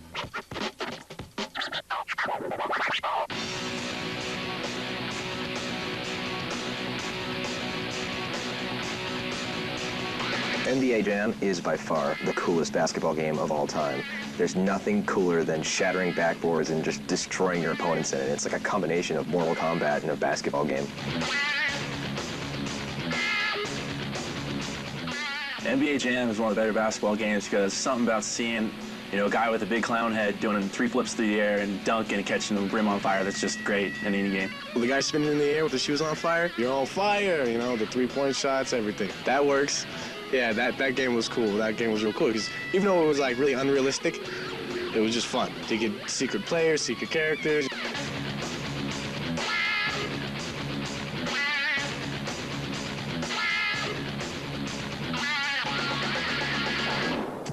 We want to use our second time out here and spend a little quality time with some very important people. We went out and double-teamed a few of you to get the scoop on turning tricks. My best strategy for playing basketball games is that no matter what, you've got to just be shooting a lot. You can't try to necessarily set up an offense and just work the ball in like you do in real basketball. You have to kind of be pushing for fast breaks, going for dunks, shooting 3-pointers, and just hope you get a rebound. My strategy is just to move my fingers quicker than my opponents. That usually does the trick. A lot of head bobs. Sometimes you push the button really quick. The buttons are sensitive, so you can fake out your opponent, then make a shot. When I put my teams together in basketball games, I like to use realistic teams, work through and actually try to shoot with the shooters, you know, use the centers how you're supposed to, you know, like a real game would play. Basketball, I don't have any tricks. Trying to figure out tricks or strategies, try to find the player who seems to be hot, letting the game come to you and not trying to force it. I'll pick the players on the other team and I'll double team them, like they're the guard or they're, you know, their power forward, depending on who their good player is. And offensively, I go with the Phil Jackson triangle offense. Usually that's the way it goes. Just getting in people's face, you know, I think it shows a level of confidence, how to break down your opponents. It's definitely your attitude on the court. When in doubt, dunk. Stick your tongue out too. Chicks like it.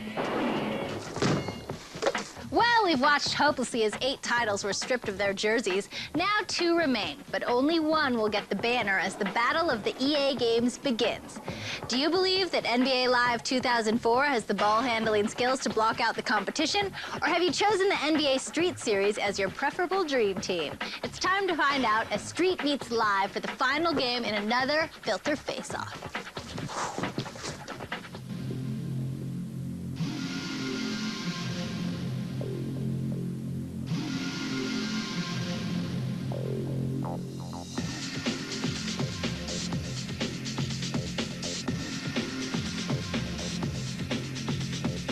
Yeah, NBA Live, the whole EA Sports series, so realistic. I mean, every detail, from the guys' tattoos to what sneakers they wear, it's, you know, when they say it's in the game, it really is all in there. It's really up in your face. It's really fast. They cut, you know, they cut real quick. They got a lot of cool moves, you know. Like, I give it respect. That's another game that I felt that was very user-friendly. The graphics, each year they seem to do better with the graphics, make it more realistic, put a lot of the player moves in there. It's very in-depth. It's got all the NBA players, all the NBA teams, and it's really got everything you'd want from a 5-on-5 NBA simulation style. It's just totally addictive and an amazing game.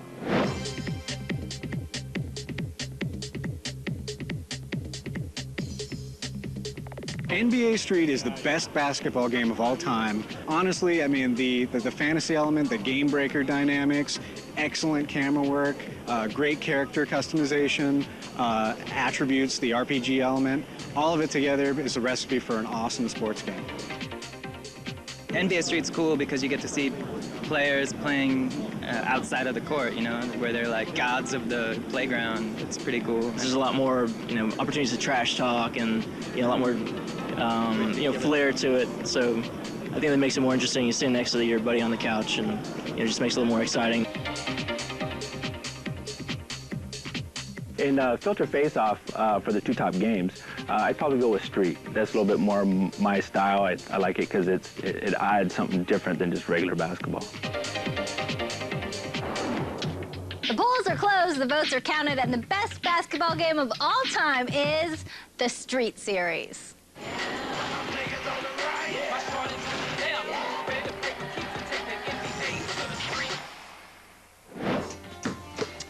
So, 9 titles have fouled out, and the most valuable player is NBA Street.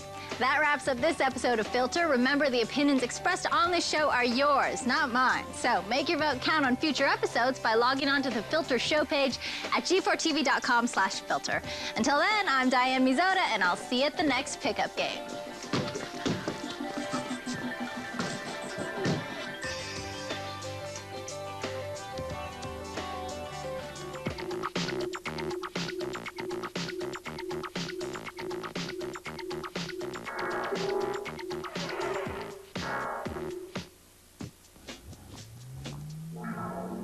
The hottest gear. The latest gadgets. All the things you need. And some you might not. Join Diane Mizota as Filter gets the lowdown on all the high tech at the Consumer Electronics Show, Monday night at 10.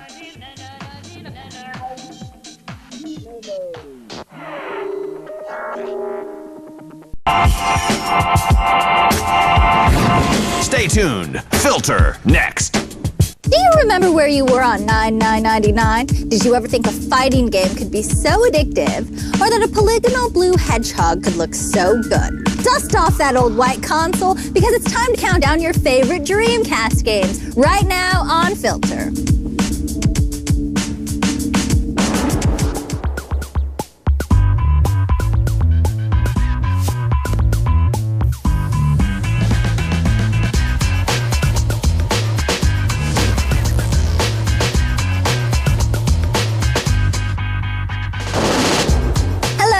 Mizota, and welcome to Filter. A hand-picked top 10 video game countdown is voted on by you, the viewer, at g4tv.com. From Arrow Wings to Zombie Revenge and everything in between, the Sega Dreamcast went from the top of the console world to the bottom faster than you can say PS2. But along the way, the little white console that could delivered some groundbreaking titles that still look and play great today. And this unforgettable console deserves some unforgettable recognition. So today, I stand before you as its most unforgettable character, Ooh La La. So it's with great reverence, high esteem, and some bittersweet nostalgia that we look back on your favorite Dreamcast games. But before we do that, we thought you might want to know a little bit of the history behind Sega's Great White Hope and what made it so great in the first place.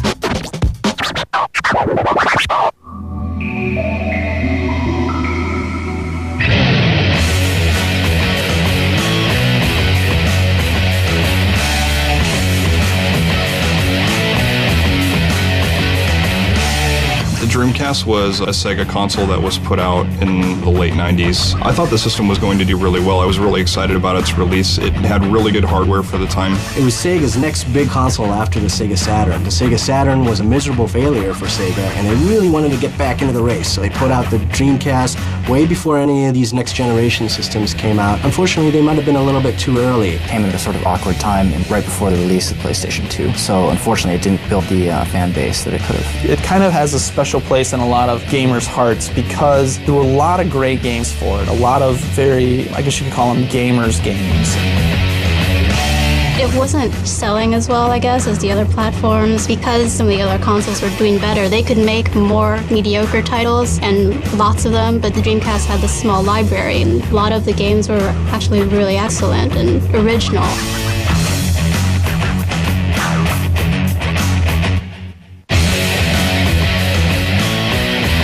I kind of wish they still made games for the Dreamcast. I don't understand how 2 years pass and the system still is as powerful as the newer generation systems that are on the market right now, yet nobody's made a game for it in ages. So now that you know what made the Dreamcast great, let's get to the countdown. We begin with a title that proved country club members aren't the only ones who can enjoy a little racket action. At number 10 is Virtua Tennis.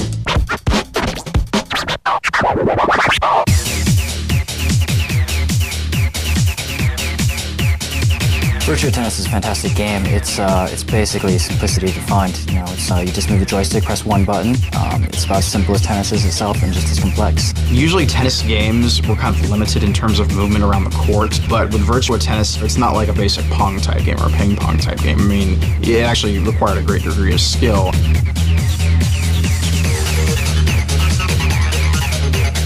That was like the very first tennis game that I played that was actually realistic. The player models looked really real. The speed for the game was just right, you know, it seemed really realistic.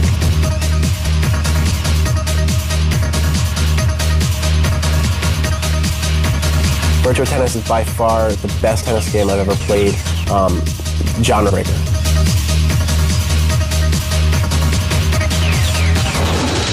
While Virtua Tennis helped take you off the couch and onto the court, our next game helped bring the arcade to your living room, which inevitably put your ass right back on the couch.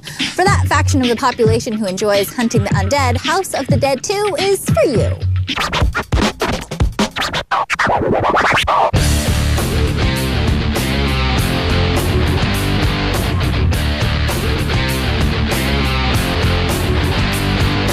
House of the Dead 2 is a funny shooting game. I think the thing that I remember most about House of the Dead 2 are these kind of ridiculous voice acting. Please be safe, G.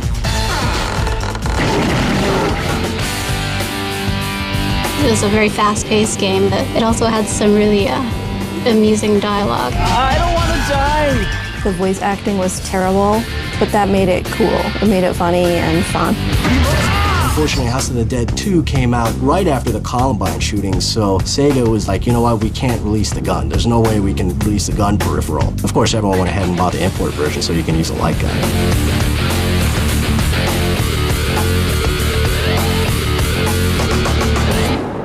If you like the feel of cold steel in your hands, but you also enjoy pummeling enemies with your fists, then you're a prime candidate for our next game. Utilizing power-ups, weapons, and interactive environments, Power Stone was a fighting game that broke new ground for digital pugilists, which is exactly why it comes in at number 8.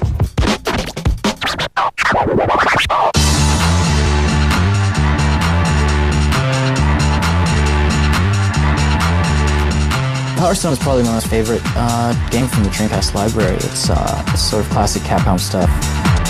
It's fast, it's fun, it's colorful, it's got lots of character. It was really a nice mix between sort of complex and simplistic gameplay.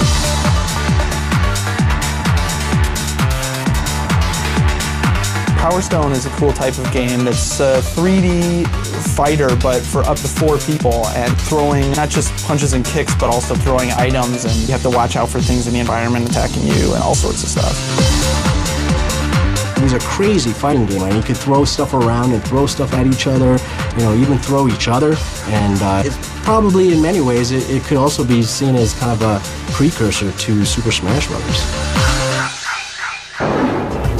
So, Power Stone is the first fighter to appear in our list, but I have a strong suspicion that it won't be the last.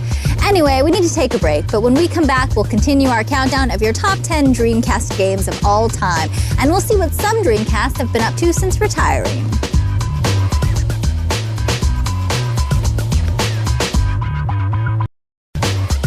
Welcome back to Filter. I'm Diane Mizoda, counting down your favorite Dreamcast games. The rankings for Filter shows come directly from the responses you post on the G4 website. To make your vote count, log on to g4tv.com/filter and select the Filter Rater. Then choose a category, vote on a scale of 1 to 10, and we'll take care of the rest. While you're there, be sure to post your suggestions for topics and games you'd like to see covered in future episodes. But let's get back to this episode. Coming in at number 7 is an RPG that takes the art of piracy to new heights. Literally. You play a cloud-faring scurvy dog who sets sail in the skies of Arcadia.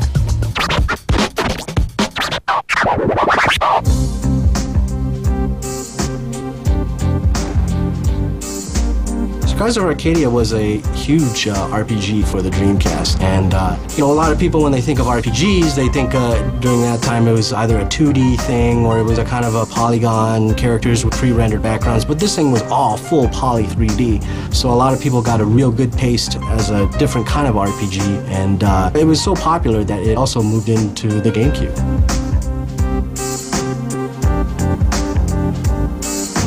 Big Dreamcast RPG that introduced a cast of pirates who were actually good pirates, and you could take your ship around and have these really cool ship-to-ship battles, which is probably the best part about the game.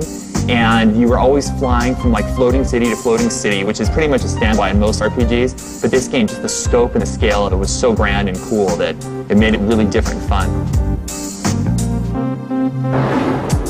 Okay, so the pirates in Skies of Arcadia don't exactly make your neck hair stand up, but they sure know how to dress. Anyway, our number 6 title is a game that takes good music, amazing visuals, and a unique concept and puts them together in a tight package called Jet Grind Radio. For all you rollerblading graffiti artists, this one's for you.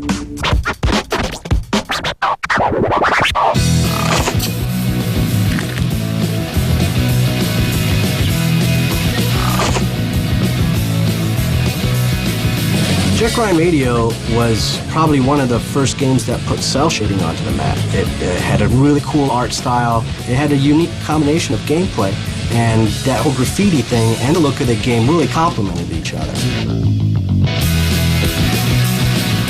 Just the overall style of the game, from the music to the design of the characters to the plot of, you're this group of kids that's going around spraying graffiti all over Tokyo. Definitely had a huge impact on the industry as a whole. Remember the first time I saw the trailer, I couldn't believe they were making a game based on something like this. When you booted up the game, it had a little warning, please don't do this, or graffiti is art. So, it's just another thing that Sega kind of did differently compared to the competitors. The Dreamcast made its US debut on September 9th, 1999, and showed a lot of promise. But a mere 4 years later, the system was virtually forgotten thanks to the release of its 3 next-generation console competitors. So where'd they all go? I still play it.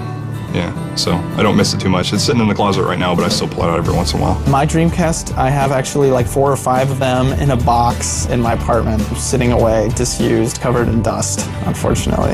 It's hooked up to my TV. I have 2 Dreamcasts hooked up to the TV, a Japanese one and an American one. I still play it every other day. My Dreamcast is in the basement now. My Dreamcast is in my cabinet next to my television, probably with my Nintendo 64. I don't miss the Dreamcast that much because I still have one plugged in, so I still visit it once in a while. Actually, I still have it. It's still hooked up in my living room. It's hard being a game reviewer to actually find some time to play older games. We were sleeping one night and a cat came in and took a dump inside my Dreamcast. It avoided all the other consoles, went straight to the Dreamcast. Very sad, really, but there you go. And ever since then, it's never been quite the same. Probably a couple of them will be sold on eBay. I'll probably just keep one Japanese one and one US one. My Dreamcast is collecting dust in the basement. There's a whole bunch of other stuff down in the basement too, so I'm sure it's got a lot of company. Well, those aren't really the creative answers we were looking for. Personally, I prefer to use my Dreamcast as a blender on margarita night.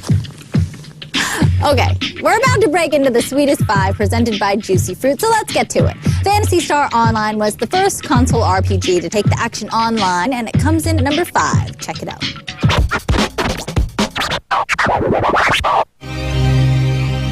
Phantasy Star Online is one of the Dreamcast's greatest games. This is a game that took the multiplayer online RPG and brought it to consoles, and it did it completely different from how people were doing it on the PC. And people have lost friends, wives, girlfriends, you know, to that game. Like any great addictive online game, that game has caused a lot of trouble.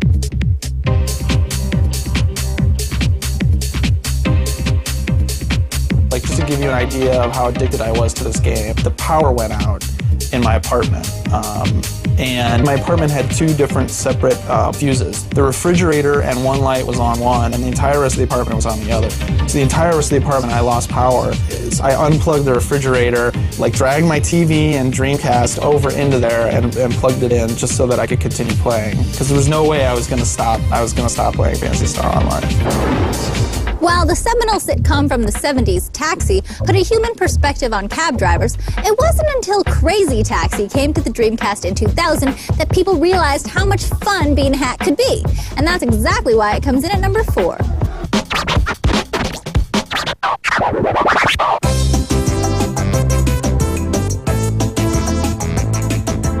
Crazy Taxi was another arcade game that got brought to the Dreamcast. It was basically a game where you would drive around and pick up passengers and take them places and get money for it. It was a score-based game. Just kind of crazy. It was downtown San Francisco, and we kind of modeled after that. And it was awesome music, and just basically it was like something you could play for 5-10 minutes and be satisfied with. You're able to take that fantasy and, you know, just run through it and get them out of your car as fast as possible. And you get to listen to some pretty cool music, Offspring's soundtracks in the game. Crazy Taxi was probably the best arcade to console transition that I've seen. I mean, it really captured the whole craziness of the arcade game, and they had all these brand stores in there, like Tower Records and like Kentucky Fried Chicken and stuff like that, so it's a crazy game, like the name says. If you're a serious Dreamcaster, then you already have a pretty good idea of what our top 3 games are. But come on, what's the fun in knowing everything? Stick around, because after the break, you may be surprised at which title claimed the number 1 spot. And we'll also take a look at some of the weirdest Dreamcast games of all time. That'll happen when Filter returns.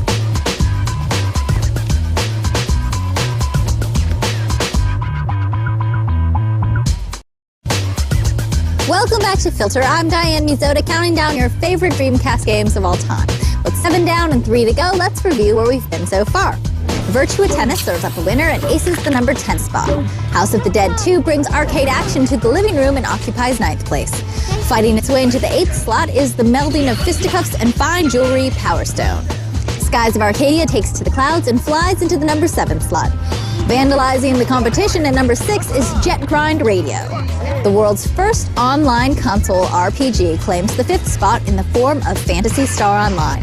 And Crazy Taxi goes off the beaten path to take the number 4 slot. In the number 3 title, there is no beaten path. It's up to you to create the path yourself. In Yu Suzuki's open-ended masterpiece, Shenmue.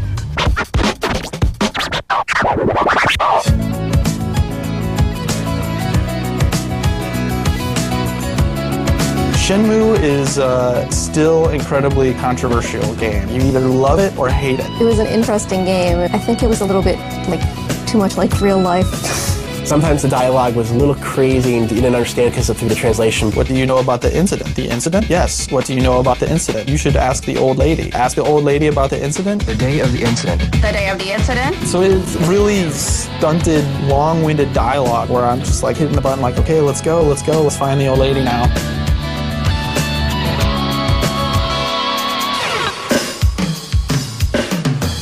It was a very different experience for games. We still haven't seen anything quite like it since, but unfortunately, it was a game that was mired with the Dreamcast's failure. It was definitely one of Sega's most expensive games they've ever made, and unfortunately, it didn't do too well for them.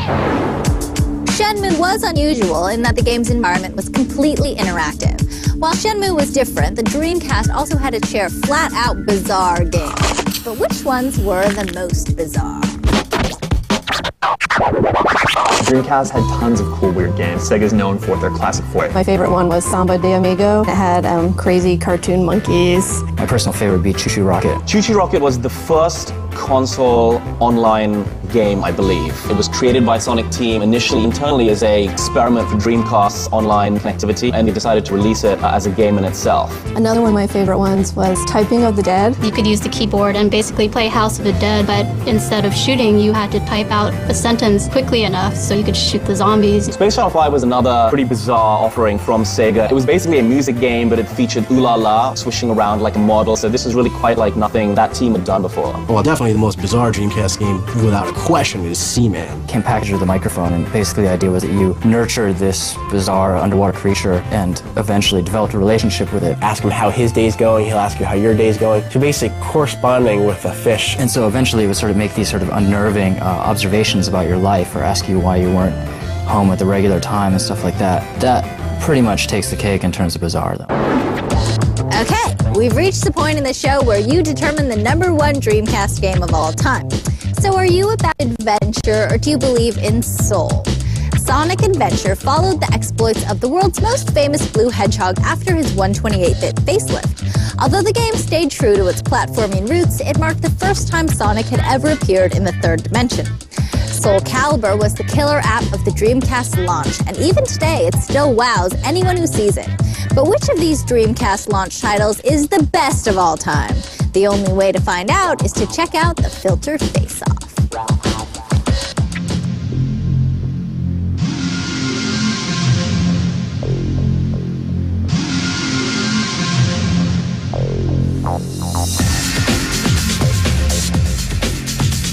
Well, Sonic Adventure is, I think, what everyone bought the Dreamcast for when it first came out.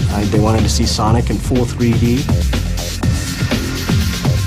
Sonic is a great character to show processor speed. I mean, he's just running full blast, and, you know, the environment's moving really quickly, and it was a very impressive title for the Dreamcast at that time.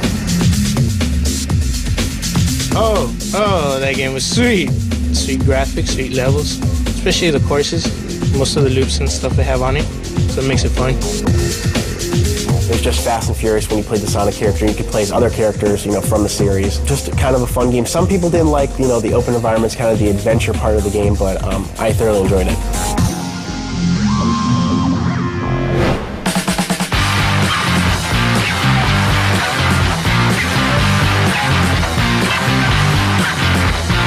Soul Calibur is the game that sold the Dreamcast. It was just incredible. I mean, out of nowhere, this great, deep, gorgeous fighting game. It was a one-on-one fighting game where the players fought with, like, weapons. It was pretty much the first game of that kind, so it was a pace setter in that genre.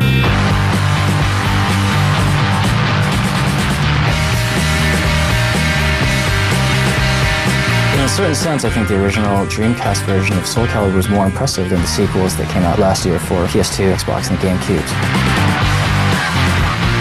If there's one game that people still have the Dreamcast and they're still playing it on, it's probably Soul Calibur. People even probably have that super glued into their Dreamcast and they never take it out.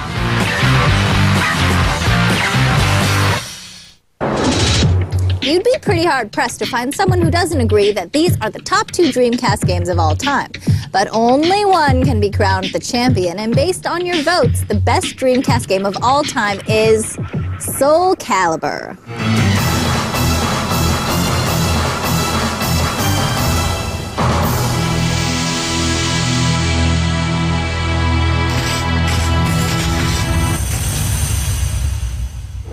The best part of this countdown is that you can buy most of these games for less than $20.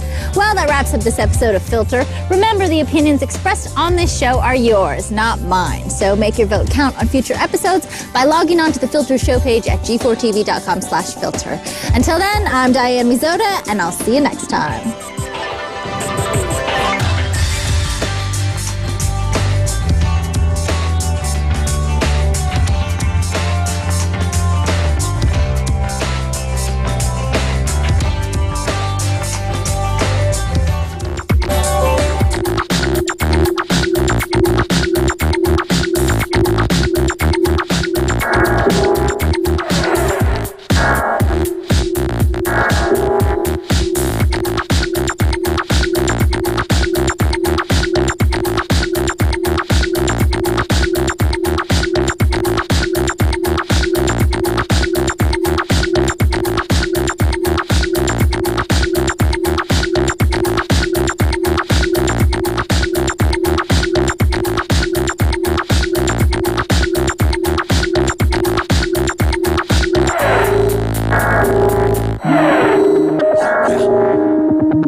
out of the studio for this year's Electronic Entertainment Expo. Stay tuned for the coolest new gadgets and games from E3 2005 up next on Filter.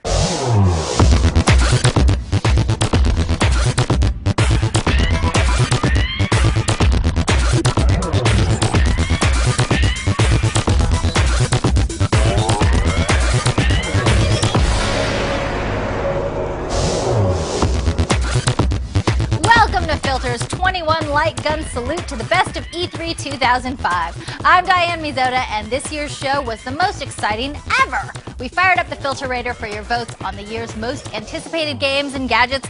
Here's just a taste of what we found.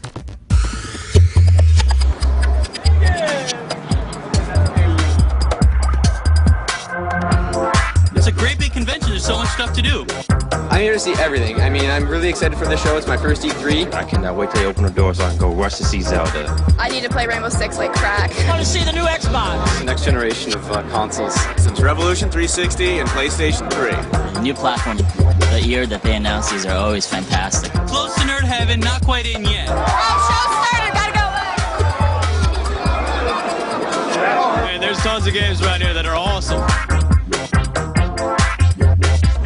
This year, there's everything. I'm looking for the new James Bond game, the Godfather game, the new Kingdom Hearts.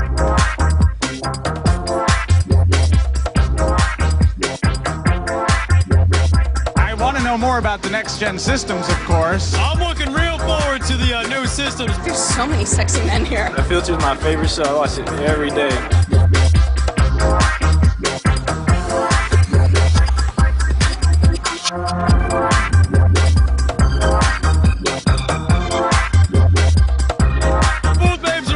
Great, man. You can't beat boobies. That's what I was just telling my friend here.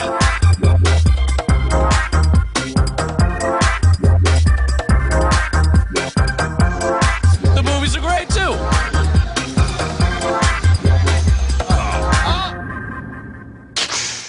Who has time for boobies when there were 3 new consoles, hundreds of gadgets, and thousands of great new games to see? Let's kick off our countdown with the sequel to my favorite video game ever, Kick It Katamari! We love Katamari! I'm looking forward to the new Katamari game a lot. They have all new levels, new places to go, make my ball even bigger. Well, it's very similar to the original, but, you know, the original was sublime anyway. They seem to be, this new environment. I saw someone driving around in a school, in a classroom, picking up kids, picking up the teachers, picking up the desks. Students, cats, desks.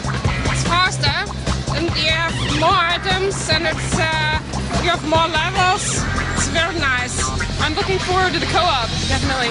I'm hoping to find somebody to play 2-player with later, because that's the bit I'm really interested in. I'm definitely looking forward to playing co-op with my girlfriend here, and I'm looking forward to seeing what kind of new items I can throw up into the Katamari.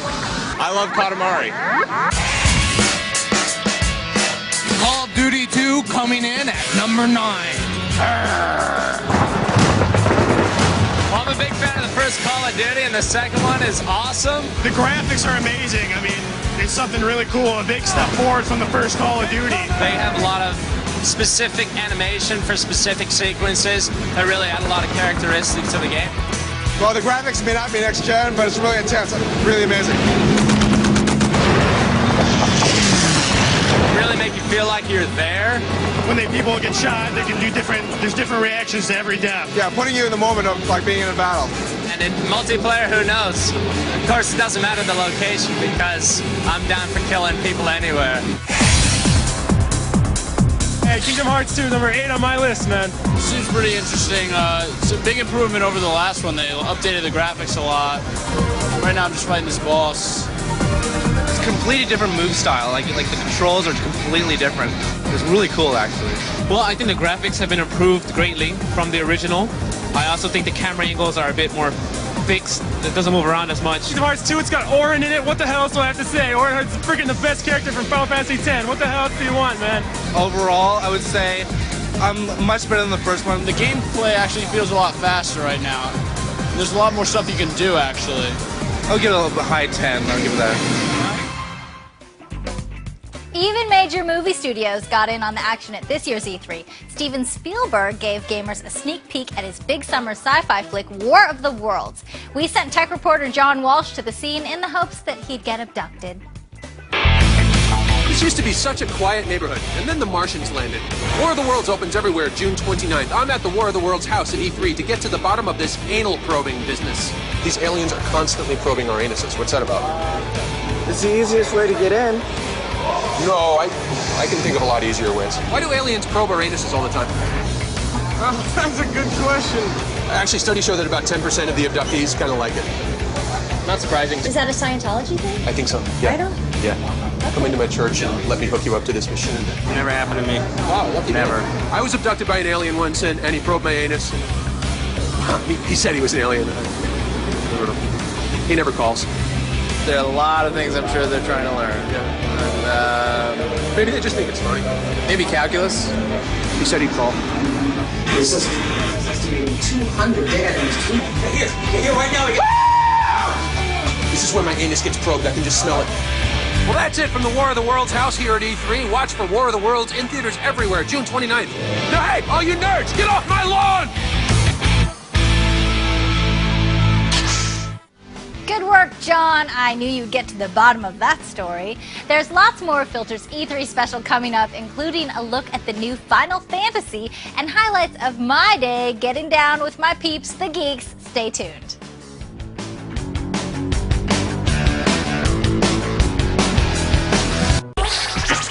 I'm playing Halo 2 right now, Chaos Theory, Call of Duty. I play like role-playing games like Xenosaga, all the Final Fantasy games. I don't officially have a hacked Xbox, but if I did, it would be the sexiest piece of hardware that I own. Welcome back to Filter's countdown of the most anticipated games from this year's E3. When you told us what you wanted to see on the Filterator at g4tv.com/filter, we expected the usual shooters and RPGs. But Animal Crossing? You people fascinate me. I loved Animal Crossing. That was the main game I wanted to play here at E3. Where you create a character in a town, and the town is a living, breathing town that exists in real time. Most excited about online play, definitely. The whole wireless part is going to change Animal Crossing totally. The wireless stuff is really cool. I think the idea that I can actually play with other people and not have to like drag them over to my house and have like 4 GameCubes. There's new elements of gameplay with the use of the stylus, it looks like, because you're able to bring down the menus. You're also able to write the text a lot quicker. I spent a good 2 months just playing every day trying to do Animal Crossing. The last Animal Crossing on the GameCube, I must have spent 1 million hours playing it. Now that it's online, I'm probably going to spend like 10 million hours playing it. Quake 4 comes in at number 6. Yes! Quake 4 is awesome, dude. Looks really good. I'm really excited because I like all the other Quake games. I'm a big fan of them. Well, it certainly has the franchise name to go with it. Quake, I mean, everybody's going to buy it because it's Quake. Graphics are amazing, very clean looking. The gameplay just looks so much fun. Blood, splatter, guts, and glory, all that good stuff. So it really looks great. You can go outside. We're using walkers. They also said that they're going to have like the hover tanks in there also. And you have strong abilities that are like fused into your body. I just want to play it right now. Final Fantasy 12 number 5, yeah. I love the graphics. It's a lot cleaner. It's just really nice to see. Love it. Very excited because I'm a very big fan of Final Fantasy series. The story looks a lot more complex than compared to all the other ones.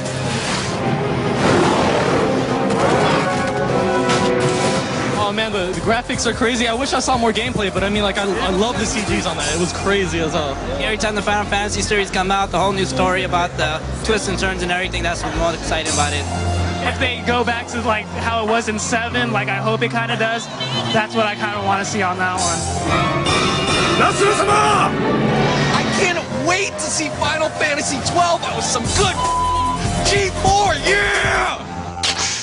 G4, yeah! I say that all the time. Well, mostly on payday. And you can ask anybody, I really earned my dough at this year's show, running around and checking out all the coolest new games. Not like certain tech reporters I can name. John Walsh! Yeah, it's another hardship assignment here at Tales from the Dork Side. I thought I'd change things up a little bit. Instead of me bringing gadgets to the people, I thought I'd sit back and enjoy a massage courtesy of Ouch by Tylenol and let the new technology come to me. The Samsung A800 from Sprint PCS, which incorporates a 2-megapixel digital camera in a 3D gaming phone. The Razer Diamondback optical gaming mouse, which is sensitive up to 1600 DPI. The Game Elements Freaks controllers by Philips, which come in a variety of decorator finishes. Oh, want some Tylenol? Tell me everything about that new Sprint PCS phone. It's got a 2-megapixel camera on it. It's got a high-res screen. You can play 3D games. Sprint offers a lot of 3D games now, too. You can play them live, multiplayer. On this. Yeah, but the nice thing is you can walk around and play the games and not be in your hole in the basement of your mom's house. How do you know where I live? Picture's pretty great. Picture's great, isn't it? It's a 2-megapixel camera. There's a swappable mini SD card slot in the top. Okay. It's an espresso maker and an insulin pump and an erectile dysfunction aid. Ow! You want some Tylenol? Yeah, just you know, prevent carpal tunnel syndrome. You want a good, ergonomically designed gaming mouse. Sensitive up to 1600 DPI. Wow. Yeah. It's a great feel to it. I would assume that this would probably be really great for Halo 2. And the ladies like a big optical sensor. No, seriously, they dig it. I actually know what I use this for Disney princesses, too. God, this massage chair is rocking my ass. Yeah. It feels like there's like a little baby kicking to get out of the inside of the chair. Mine's just going up and down. Oh, that's nice, too. Ow! No. Ouch. Oh my God, Nick, what the hell's in your hand? This is an Xbox controller shaped like a dragon. Isn't that exciting? Wow, that's so cool. They're working on a celebrity line. They're gonna have like the face of Estelle Getty. I play that one game where you shoot. Oh, that one game where you shoot. Well, that's all from the Tylenol Ouch booth here at E3. You know, this job gets a lot easier when you... Hey! Ouch! Tylenol Ouch. That'll help a bit. All right. I get the point. Thank you. For more on all the cool swag John found, plus outtakes and candid E3 shots, visit g4tv.com/filter. But where do you think you're going? We've got a look at Link's latest adventure when Filter returns, so park it!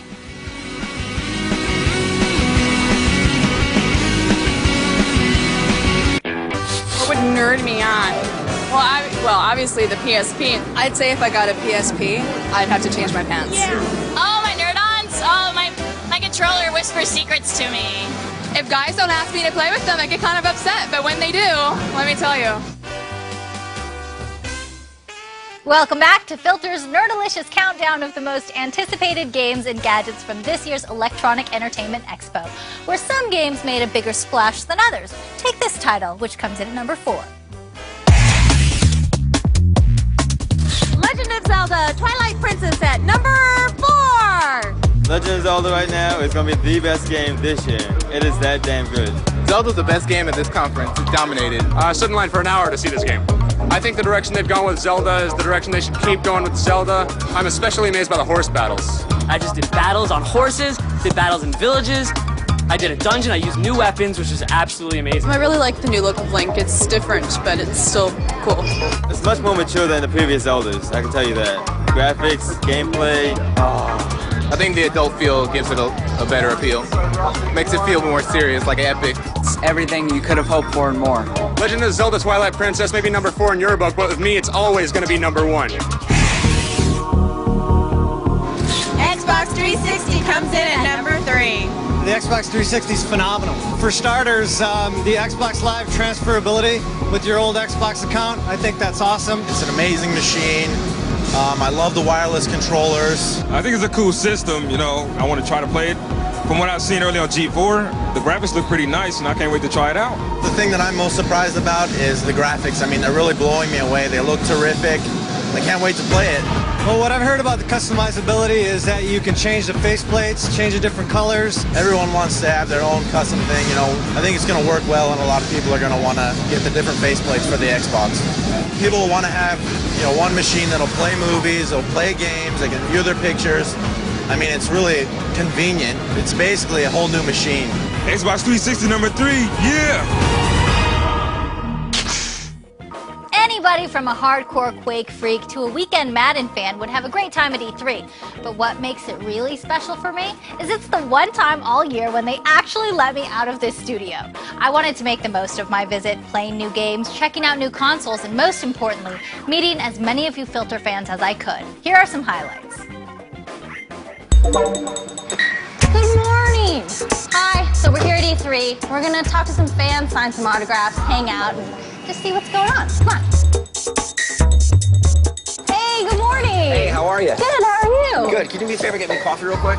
Yeah. Thanks, appreciate it. Sugar? Oh my! This is hot!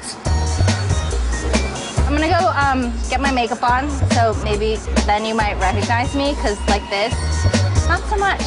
So I'll be back. Okay, 5 minutes later and I'm done. I don't even know where I'm going. Oh, I got time for autograph? Sure, do you have a piece of paper? I loved your work with Houston. Yeah, of course. Thank you. We're gonna sign some autographs now. Back up.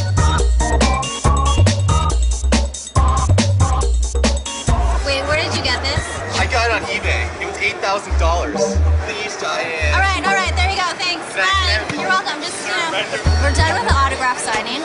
It went really well. We had a really long line, surprising, but it was very interesting. Sometimes they would say, oh my God, you're so much prettier in person. What? We're actually going to be trying this new experimental product. It's called Nerd Vegan. Smells good. All right, so we're gonna try this out now and see if it actually works. You know. Hi, Diane. Diane, I don't know about that. James, you may be out of a job. Animal Crossing? I love Animal Crossing. I pushed you the wrong button. Yeah, let's do it. Okay, everybody, let's all go fishing. Yay! It's more complicated than I remember.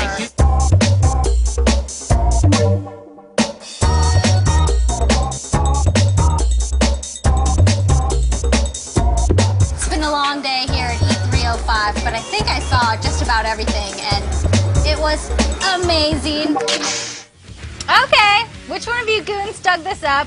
I'll go find out, but don't go away. The Filter Face-Off is next. Seriously? Heads are gonna roll. I'm serious. Rats on live who scream, yell, taunt, cheat. Forget it.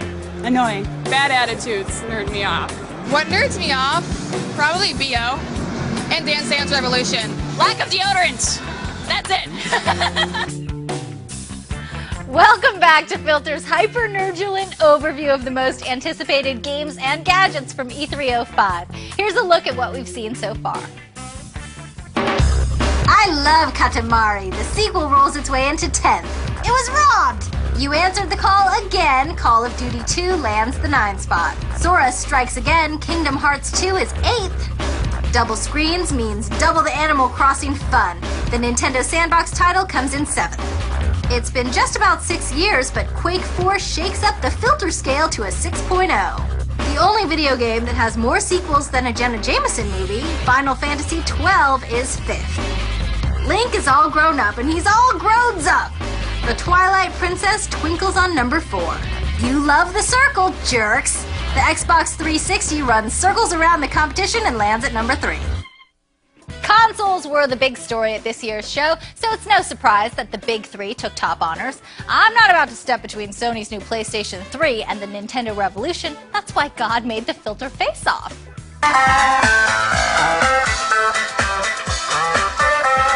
If it's between the Nintendo Revolution and the PS3, I'm going with the PS3. Between Nintendo Revolution and PS3, definitely Nintendo Revolution. I'm gonna have to pick PS3. PS3's coming out with a lot of new games, a lot of technology. Nintendo over to PlayStation? I mean, come on, we want Sony to play games. Sony's marketing this thing as multimedia, but come on, where are the games at? Where's Mario at?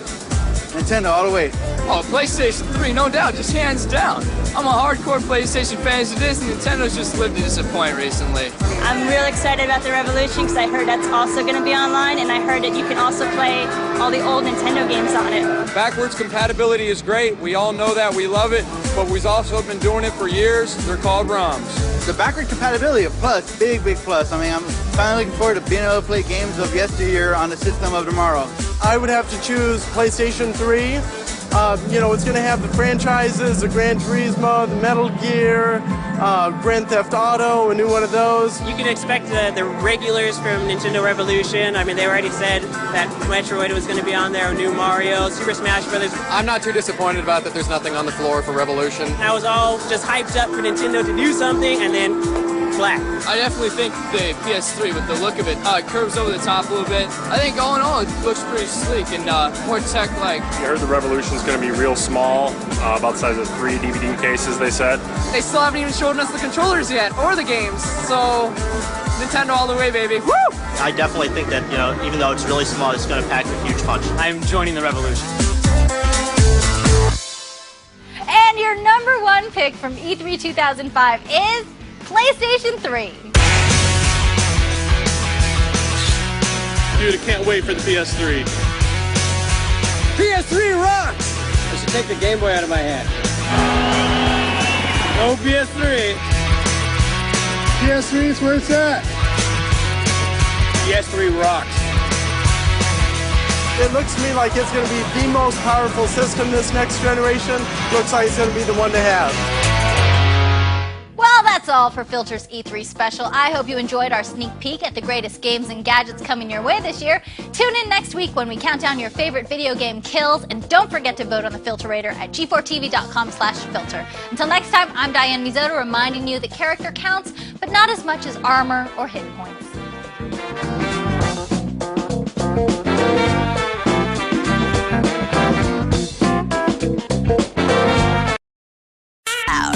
Final Fantasy fanboys and girls rejoice because we finally figure it out right now on Filter.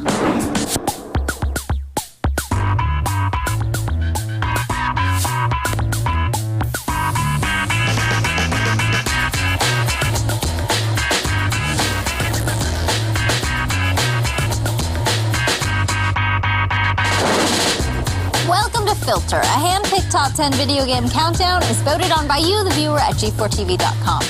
I'm ditching my normal Diane Mizoto host personality so you guys can see me as I truly am. High summoner and J-pop singing sensation, Yona. Pretty cute, huh? Once long ago in a different age, a noble video game company known as Square Enix, struggling against the forces of digital mediocrity, placed all their hopes and dreams into an ancient 8-bit cartridge.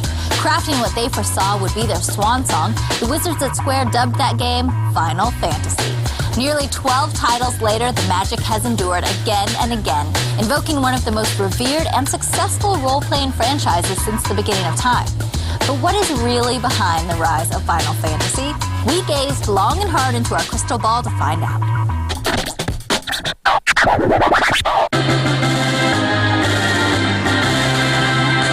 Famicom has come out in Japan, and some of the first games for Famicom were from Square, but Sakaguchi was bored to death with the whole thing, and he wanted out. He'd been impressed with Dragon Warrior, and he was trying to make a role-playing game similar to that for Square Enix. Rumor has it that they called it Final Fantasy because if this game didn't work, that was going to be their final game. It was a mega hit. It was a mega hit, and it did well in the United States, too. Released in Japan in 1987, in 1990, Final Fantasy for the NES. Quite frankly, it set the bar. It put more features, it put more graphics, and the music is just second to none. Cared about each character. You really did get a sense of adventuring through this grand world. It's a nice combination of good stories, good game mechanics, amazing graphics. If you look at the Final Fantasy games, Sakaguchi is always dancing at the edge of what a system can possibly do, and visuals have become a very driving force in video games. And I think to a large extent you really have to credit Sakaguchi with that. It's a quality series, you know, it's sleek, they spend a lot of money on it, and it's super super polished. Final Fantasy VII is the best example. They saw these amazing graphics and these great cinematics, and people who didn't even like RPGs and didn't want to read text when they were playing games went out and bought it. That expanded the genre. A lot of people got it and found out that, hey, I really like an RPG game. If I didn't know better, I'd think Square had cast some diabolical love spell on the fans and critics. Now, let's begin our best of Final Fantasy adventure with my favorite part, the hero. Do you think Shadow cast a cloud over Vincent? Or is Auron more of a badass than Vivi? Prepare for battle. Only one shall remain standing.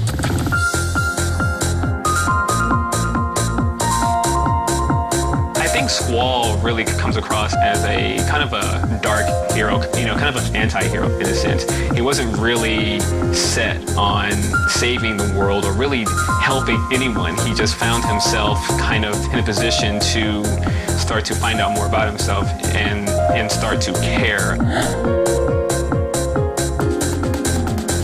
Vivi was in Final Fantasy IX, and he was actually a cute character that a lot of people got into because, you never see his face. You just see little two eyes sticking out of a big black hole. He looks like the guy from He-Man. Orko. Vivi reminds me of Orko from the He-Man cartoon series. He was a very cute character, and he was a good mascot for Final Fantasy IX. Vincent was just kind of badass because he has like a gun and like he turns into monsters and stuff. That was kind of amusing. He was definitely one of my favorites just because he was kind of cool and he had an interesting background story to it.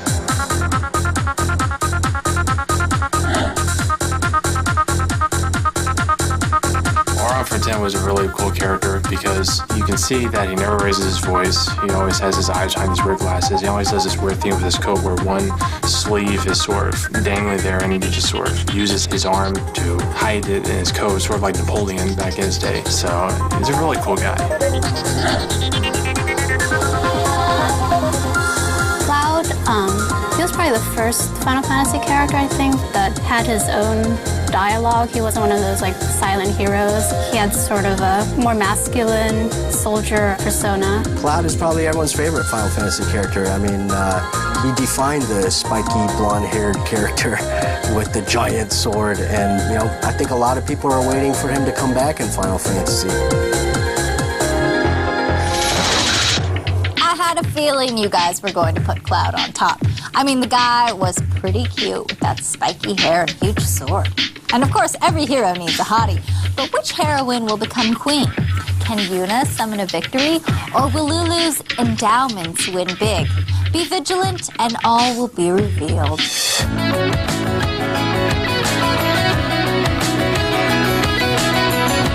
Lulu is pretty hot. Her personality is kind of interesting because, like, female version of Auron kind of thing, I think she's one of the best characters in Final Fantasy series. I like Lulu from 10, but she got married and pregnant in 10 too, which kind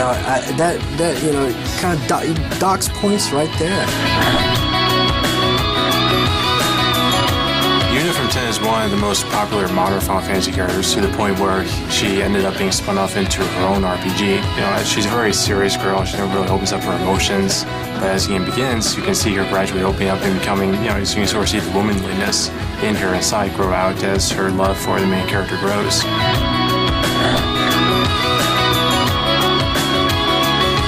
Riku's there, I think, mainly for, for people who are into, video game females, I guess, because she's basically pretty scantily dressed, like in both 10 and 10-2.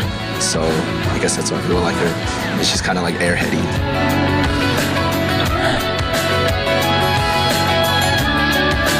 Tifa from 7 is sort of a landmark for the series in more ways than one because she was the first female lead character in the series, but at the same time she was also one of the more complicated characters in the Final Fantasy history because she starts out with the basic motive of revenge, but then eventually settles down and forms a family of her own and lets other characters take over for her.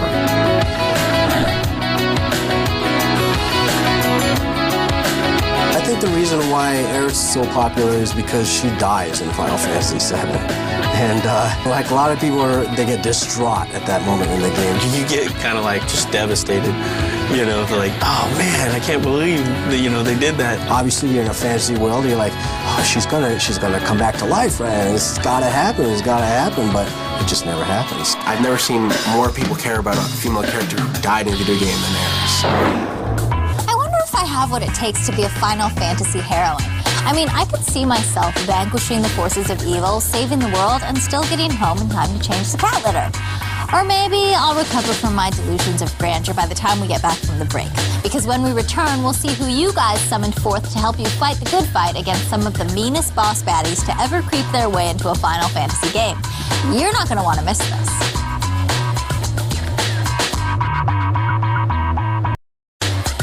Welcome back to Filter. I'm Yuna, hacking and slashing my way through the best of Final Fantasy.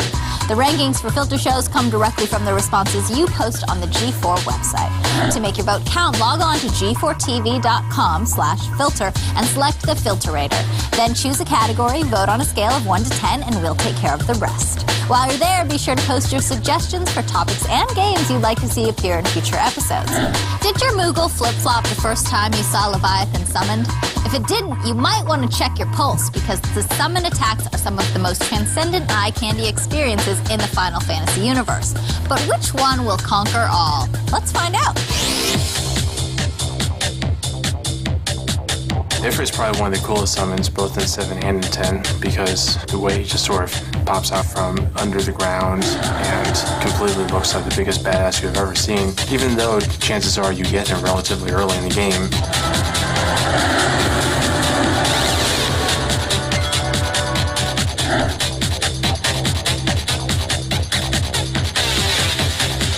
Anima had this really amazing overdrive attack. It just obliterated everything. Like, it was very strange because of the anime design. He's basically chained up and he looks like he's being tortured. So when he's unleashing all this pain on everyone else, you know it's going to be catastrophic.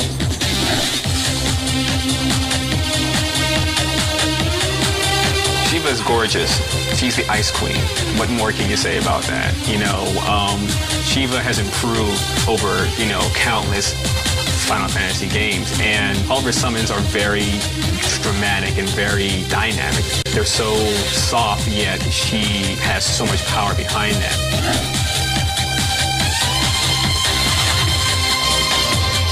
Oh, hell yeah, Bahamut is the shit. He has to be my second favorite summon of all time. He's a big dragon, he breathes like Baleflame and just does a lot of damage. What more can you ask for in a summon? He's made appearances in a lot of different Square RPGs, in addition to Final Fantasy. So for Square fans, he's a pretty well-known summon. Knights of the Round is probably one of the most damaging summons that you could use in Final Fantasy VII. It's just basically you got all these knights and they would attack your enemy like one after the other. So it was pretty devastating, but it also took a really long time. The animation for it is like 5 minutes long. Longest summon I have ever seen. That summon was like a lunch break. You cast it, walk away, make a sandwich, come back. I'm sensing a pattern here, and I think it keeps involving the number 7. You guys know best, though, and we wouldn't want it any other way. As pop superstar Yuna, I understand what it takes to make great music. But Nobuo Uematsu's forte is Final Fantasy. Listen up.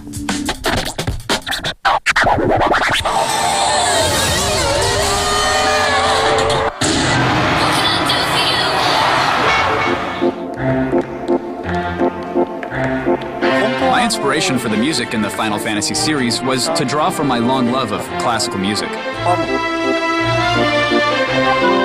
When I'm scoring a game, I typically like to be involved from the very beginning of the development process. I go into the project with my own theme in mind, and ideally I try to create something new and innovative that goes with the overall feel of the game.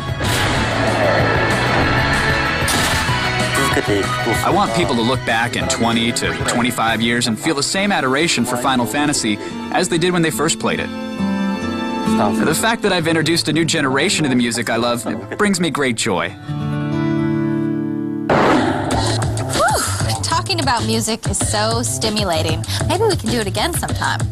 We know that Final Fantasy is filled with valiant heroes and fearless femmes, But where would these champions be without some creepy villain plotting world domination, dreaming of power supreme, and kidnapping cute girls from their boyfriends every chance they get? So be brave, my devout warriors, and check out who skulked their way into the top spot. Sin was like just this big, ugly, hunking mass of evil that Tidus tried to defeat. But it's kind of unclear how that whole Sin thing works, because I think Sin was Tidus's dad or something like that. So there's a very like Darth Vader, Luke Skywalker thing, like, oh, I'm your dad type scenario.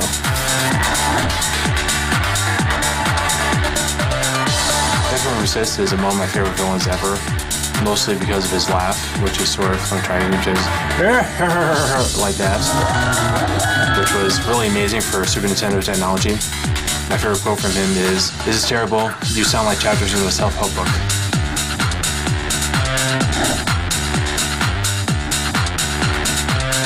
Seymour is religious and political power gone awry. There was no standing up to this guy because he held a really respectable post in Spira, one of the highest you can attain. And if anybody even questions him, he's got the power to disappear you like that. Kuja surprised me.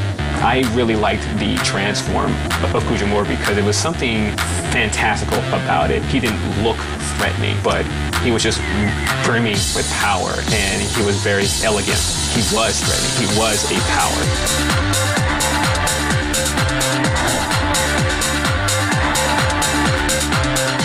Sephiroth is like everyone's favorite bad guy. In fact, a lot of Final Fantasy fans, they even like Sephiroth more than Cloud. Sephiroth didn't really get players to hate him until he killed Aeris. The moment he killed Aeris is the moment that put him over the top. From then on, it made taking him down personal. Sephiroth is so mean. He killed Cloud's girlfriend just as they were about to make out. Come on, at least let a guy get a little before you off his girl. We're pushing it to the limit after the break. We'll invoke some more great Final Fantasy moments, and then you're going to tell me what your juiciest fantasy of all time is. Will Cloud and company have the final word, or does Sin have something to say before it's all over? Remain stout of heart, my Final Fantasy fanboys. You will receive your rewards when Filter returns.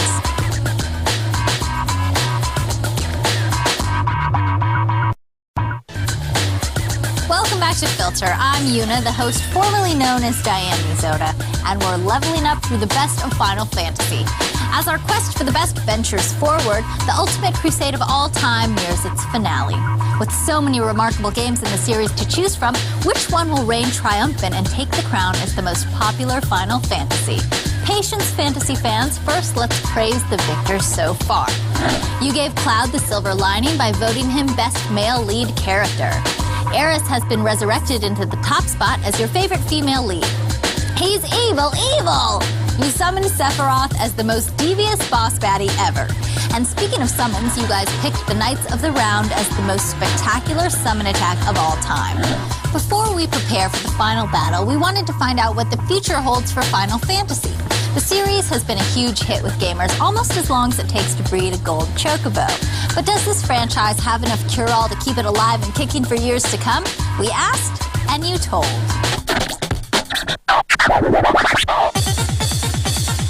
I think the future of the Final Fantasy games is somewhat like the present of the Final Fantasy games. They're going to continue to find ways to drive technology in video games. They will continue to be the best looking games.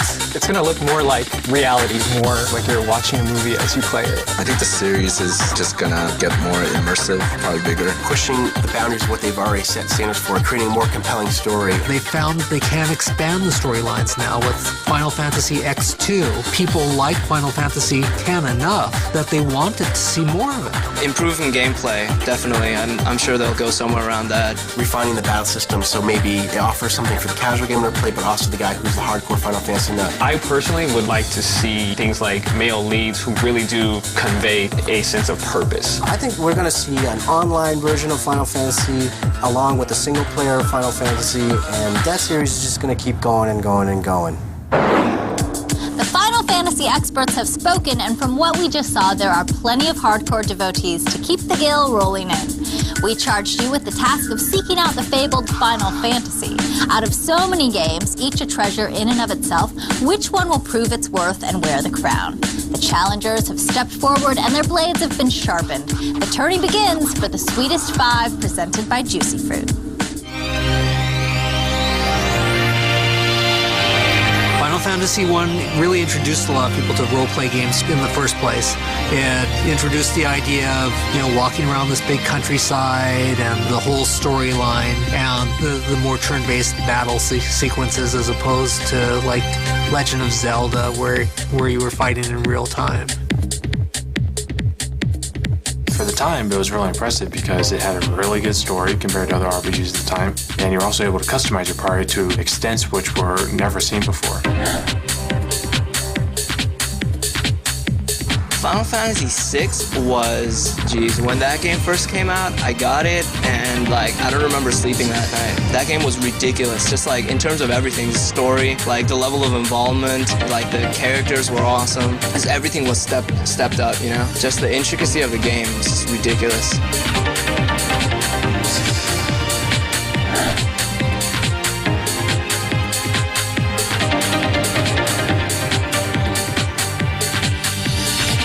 In a lot of ways, Final Fantasy VIII was the non-RPG player's RPG, which really horked a lot of people. It was a little bit more story-driven than the other Final Fantasies. It was a very thematic type Final Fantasy game. It was a pretty good game. It had a wonderful romantic story going for it as well. But it was the game that I think most Final Fantasy hardcore people would say was the low point. Now we have a battle on our hands.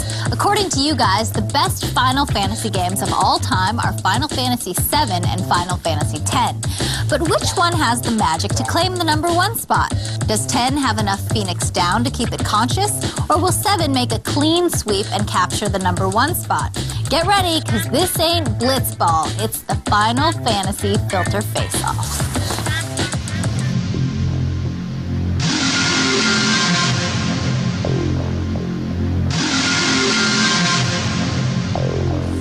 Final Fantasy VII was what laid the groundwork for the rest of the Final Fantasies after that. The story was really well done, and the characters all had these reasons for interacting with each other. I think Final Fantasy VII would take the top spot mainly because Final Fantasy X was really cool, of course, but at the same time, it was still basically an evolution from previous games in the series. 7, on the other hand, was a revolution because it introduced a wealth of brand new features to the game.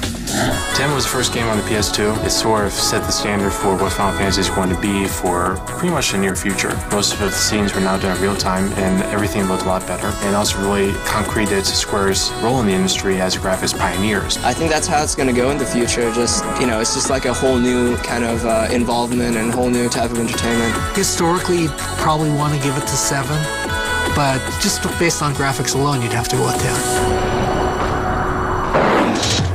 So, which game did you choose? The polls are closed, your votes were counted, and your choice for the best Final Fantasy game of all time is Final Fantasy VII.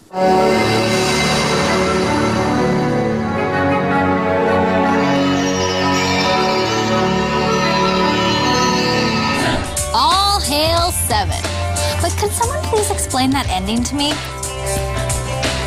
Well, that wraps up this episode of Filter. Remember, the opinions expressed on this show are yours, not mine. So make your vote count on future episodes by logging onto the Filter show page at g4tv.com/filter. Until then, I'm Yuna. Host Diane Mizzota will be back for the next show, but I'm keeping the outfit. See you next time.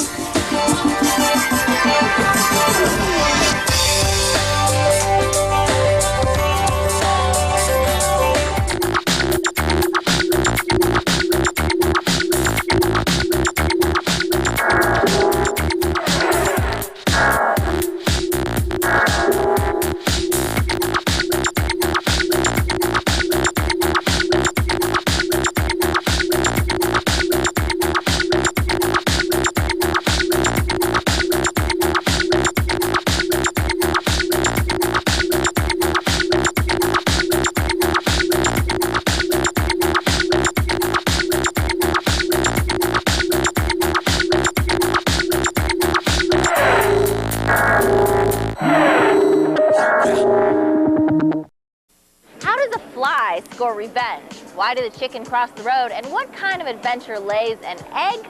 It's time to dial up the old school love as we get ready to break down the best classic console games of all time right here, right now on Filter.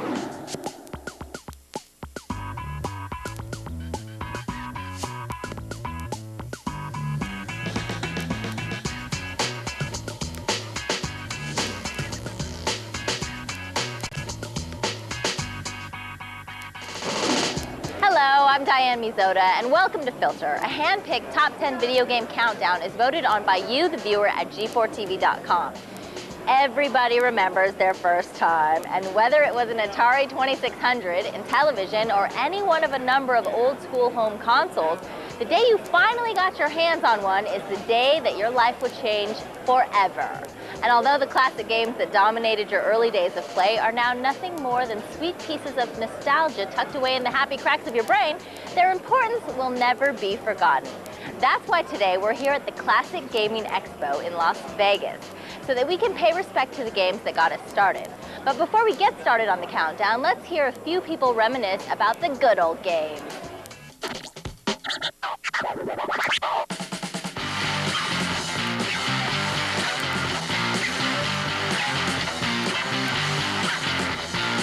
I'd say some of the major games that helped gaming move from the arcades to the home were the Miyamoto creations like Donkey Kong and Mario Brothers.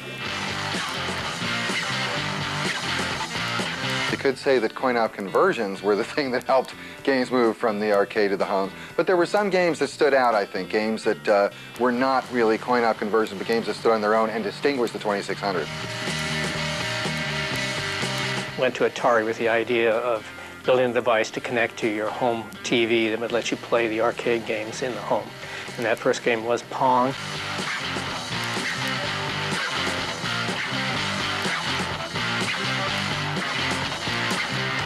My first console game was an Atari 2600. Like a lot of people my age, it would have been a Christmas present. Got an Atari 2600 for Christmas. I was at home on Christmas Day playing Air Sea Battle. That was the game that came with the original Sears telegames. We didn't get Combat. All my other friends had Combat. What you describe as an old school game was really the state of the art and technology at the time that it existed. You had to concentrate on gameplay. The game had to be fun or you weren't going to try to sell it. Okay, before we begin, let me eliminate all confusion by pointing out that today's countdown is limited to games that got their start in the home market. That's why you won't see any games like Pac-Man or Dig Dug.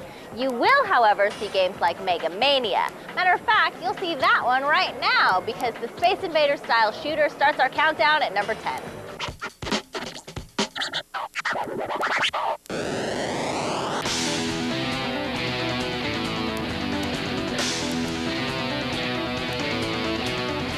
Mega Mania, good game from Activision. It was real manic, one of the Space Invaders kind of game, but things went from left to right and everything, up and down and stuff like that.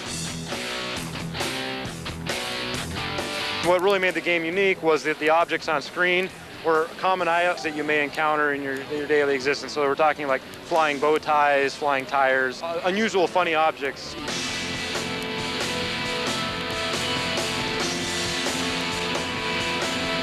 Space Nightmare, it's basically a shooter. It's kind of a Space Invaders Galaxian-inspired type of deal. A lot like Galaxian, except cooler. Good graphics, better than it was average on the Atari 2600 at the time. While the tires in Mega Mania were out to get you, the tires in our next game were out to get you there ahead of the pack. In Enduro, you were a race car driver in the National Enduro, a long-distance road race, and you had to pass a certain amount of cars each day on your way to capturing the checkered flag. Sure, games like Turbo and Pole Position were more fun, but you couldn't play those at home, could you? Enduro grabs the 9th spot.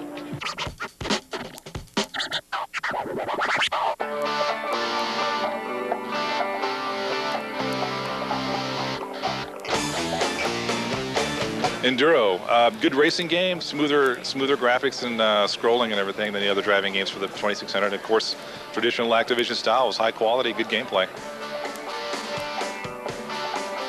The designer was a nuclear physicist, I believe, and he designed, 2 games, and we've, never heard from him since.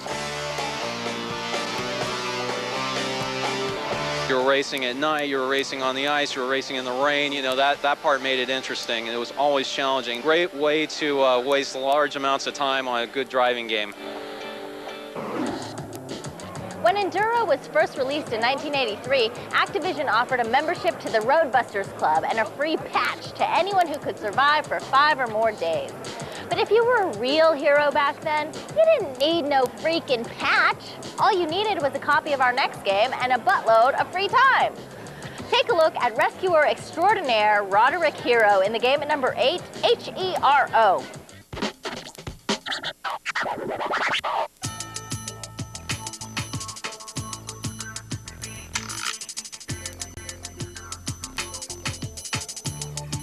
The most interesting thing in Hero has to be that it was actually a vertical maze.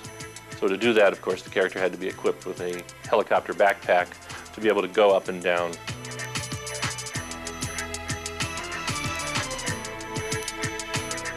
Best Atari 2600 game ever. Best ever. It's a phenomenal game. Tons of things to explore. Very challenging. Way ahead of its time. Really, really advanced game that stands up today against whatever you can put out, you know, on Xbox, Dreamcast, anything. A little FYI, HERO actually stands for Helicopter Emergency Rescue Operation. A little more FYI for you, I still have my old home console, an Atari 2600.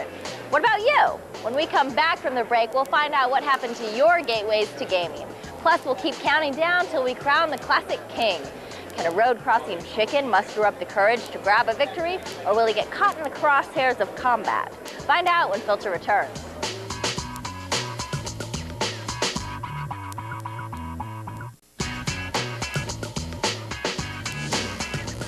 Welcome back to Filter. I'm Diane Mizota here at the Classic Gaming Expo, counting down the best classic console games of all time. The rankings for Filter shows come directly from the responses you post on the G4 website. To make your vote count, log on to g4tv.com/filter and select the filterator. Then choose a category, vote on a scale of 1 to 10, and we'll take care of the rest. While you're there, be sure to post your suggestions for topics and games you'd like to see covered in future episodes. Let's get back to our 10-to-1 adventure with the game at number 7, Adventure. The Atari Classic lands on the countdown for 2 simple reasons. It's the first RPG-ish game ever, and it also had the first Easter egg ever. But here are a few more reasons, just to keep it real.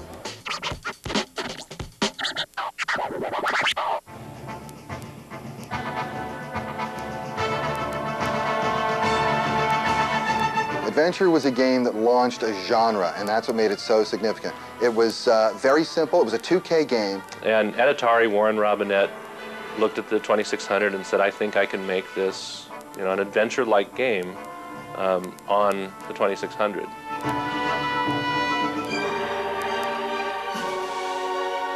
He tried to put a dragon in the game. The dragon kind of looks like a duck. And with the limited graphics, the dragon ended up looking kind of like a duck. You know, it's all about the dot, about the sword, and about spearing the duck. You know, what else is there to do? Talk about defining the 2600 in its own right, creating a new genre and doing it. Adventure, super significant game, I think. Good choice. You looking for a real adventure? Try being a chicken and making your way across 10 lanes of screaming vehicular mayhem without getting turned into a poultry pancake. If you play the game at number 6, you know exactly how hard and how much fun that could be. Here's Freeway.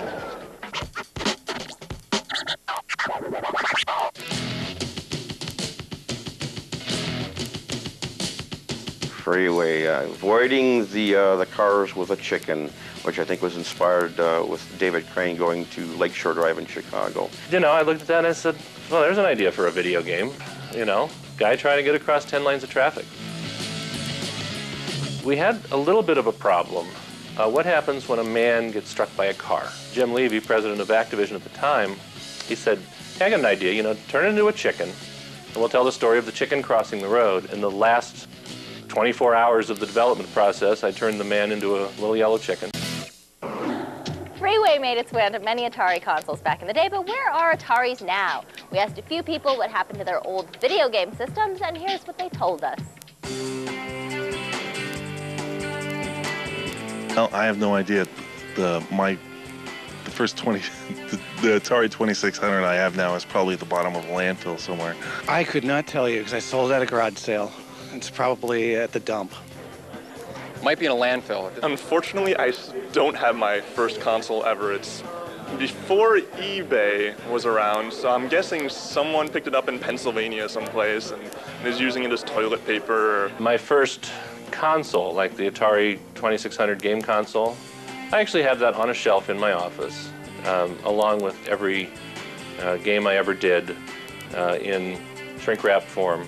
My first console, the Atari 2600, is sitting on my living room shelf. My first console is on a shelf in my office. Well, my first console, now that went in a garage sale sometime during the Reagan administration. I have the first Atari 2600 that came off the assembly line. And they're in my game room. I still have the first console, and I probably have about 25 other consoles to add with that first console. So it's collecting dust, right? No, I use my console. Okay, I may still have my Atari, but unfortunately, I have no idea what happened to the crazy cool paddles that came with the game at number 5. Back in the day, Kaboom was the ultimate reflex game. You had a trio of water buckets, and you had to slide them from left to right in order to catch a battery of bombs released by who else? The Mad Bomber. That was no small task, but in the end, it was still definitely the bomb.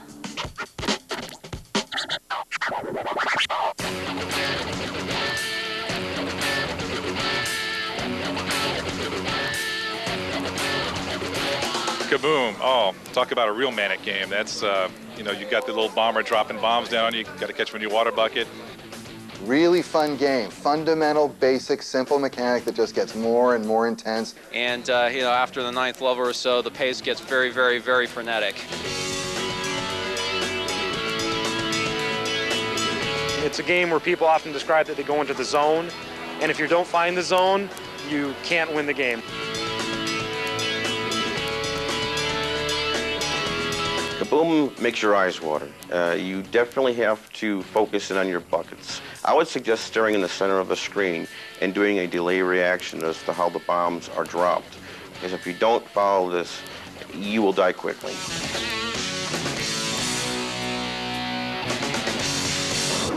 More than just the game at number 5, Kaboom was also a sound heard early and often in the very first Atari 2600 game ever made. And to own a 2600 was to own that very game because combat came packaged with each and every Atari sold. When it came to starter kits, there simply was nothing that could touch this 2-player game of one-on-one combat with tanks, planes, and jet fighters. The original fighter blows up the 4-spot.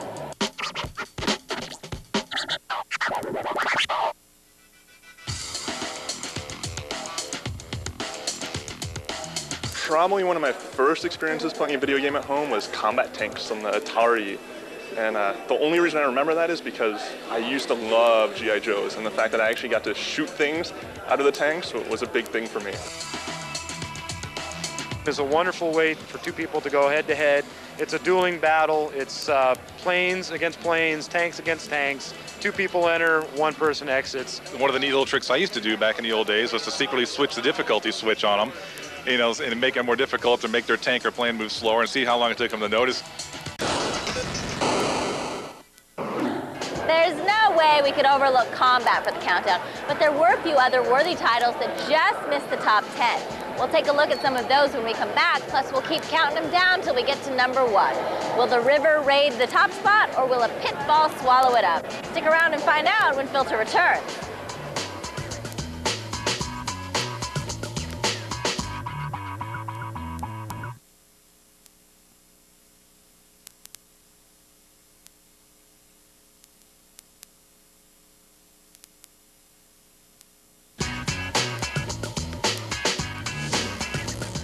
Back to Filter. I'm Diane Mizoda, and we're back at the Classic Gaming Expo in Las Vegas, where we're counting down the best classic console games of all time. With 7 down and 3 up, let's catch up before we wrap up with a quick recap. Mega Mania slides into the 10th spot. Enduro crosses the finish line in 9th place. Your HERO finishes in 8th. Adventure unlocks a 7th place finish. The Chicken crossed the road so that Freeway could grab the 6th spot. Kabooyah! Kaboom is the bomb at number 5. And it may have been a freebie, but combat has more than enough fight to wind up in 4th. Speaking of fights, here's one that takes place above ground.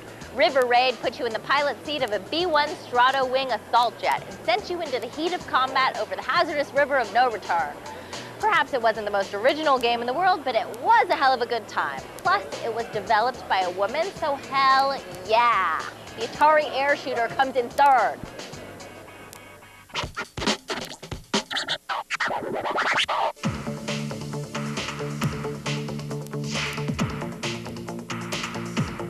River Raid is the granddaddy of all like shooter games.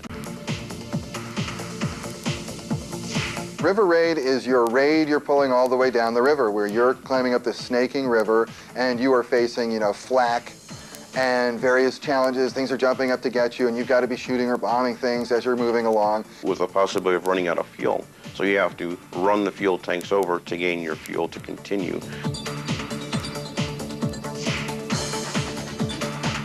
Pretty basic concept, but there was just enough variety in it to keep it interesting. It was kind of a simple game, blowing up bridges with your plane.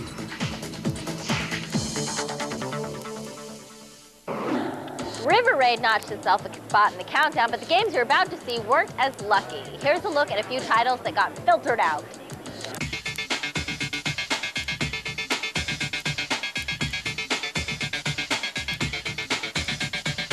Flag capture. You have a field of squares, one of which has a flag. Okay? The goal is to be the first one to get to the flag. But this was something where you're competing with another person, but the goal is not just to get them, the goal is to use your environment and read the signals and do all that. There was more to it.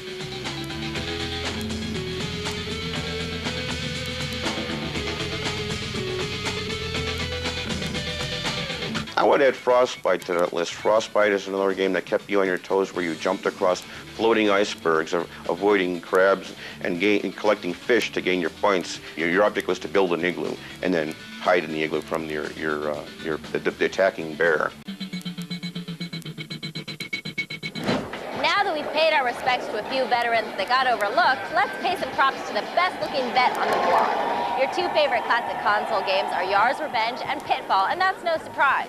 Yars' Revenge was a super original shooter which had Atari fans jamming that little red fire button for days on end, while Pitfall kept you going and going until you finally reached the end. It's considered to be the first real platforming game ever. But only one of these games can be best classic console game ever. And you know what that means. It's time to sit down and strap in as Shooter takes on Swinger in another Filter Face-Off.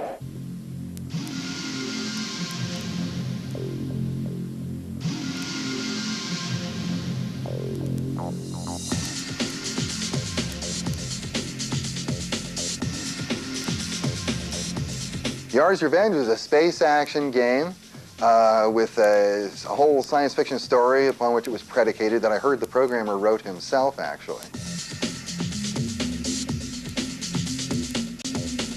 I would probably pick Yars' Revenge because I'm really into shooting games, and Yars' Revenge has got a lot more action than Pitfall does. I would go with Yars' Revenge because Pitfall has a definite ending, and if you're really good, you can play Yars' Revenge forever. I mean, if that's your thing.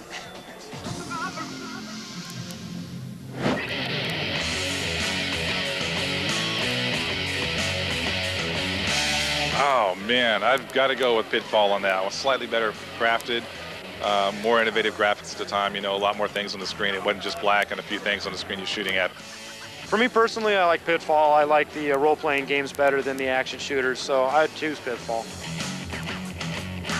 I would say it was a pretty good adventure game. You have to gather 32 treasures and to accumulate 114,000 points in a 20-minute time frame. I would pick Pitfall in a face-off because Pitfall Harry is just this really cool, enduring console character. Very simple guy. The whole sound effect of people swinging, where you go la, la, la. La, la, la.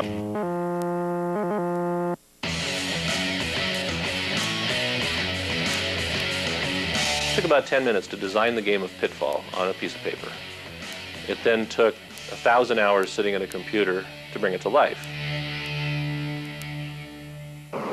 The polls are closed, your votes are counted, and your choice for the best classic console game of all time is Pitfall!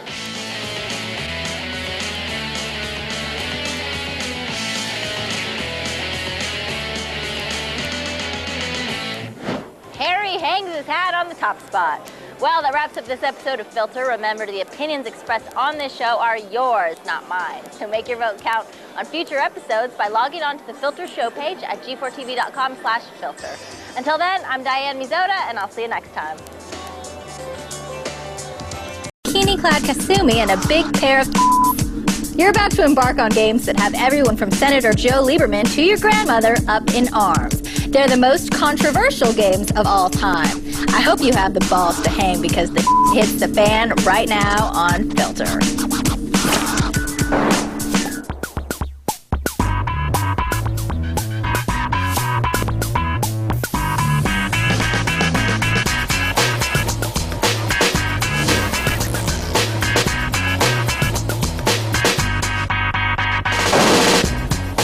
I'm Diane Mizota, and welcome to Filter, a hand-picked top 10 video game countdown as voted on by you, the viewer, at g4tv.com. Now, when I was a kid, I thought Pitfall Harry was hot and E.T. was rebellious. Well, a lot has changed since then. Today, gamers would rather pee on hookers than chase pellets and swing from vines. And thanks to that yearning, we have before you the most controversial games ever made. But before we get to your top 10 reasons to be a menace to society and gawk at scantily clad women, we cornered some of you to give us your take on what makes a game controversial. Let's see what you said.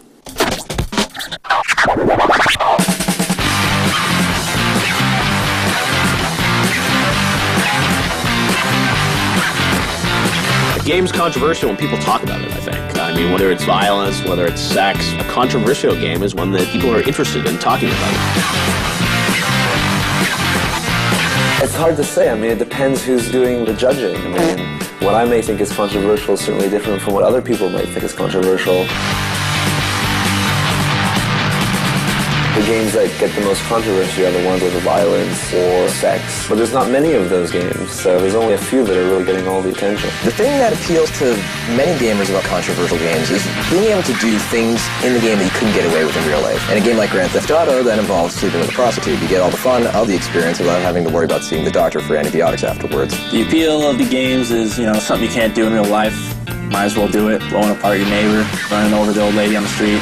It's controversial, but hey, it's fun. Do controversial games have an influence on society? I think to some degree, sure. I think much like a movie you watch or a TV show or a book you read, I think what you see in those games influence your views of the world to some degree. But I think it's all within the context. Much like other forms of art and entertainment, those games that may be considered controversial are aimed at an adult audience, and that's the appeal of these games.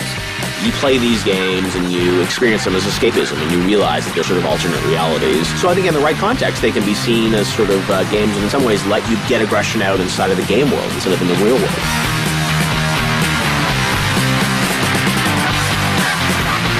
I think they do have some impact, absolutely, but I don't think it's necessarily a correlation where, a violent game makes people more violent or a sexual game makes people think more sexually or anything like that.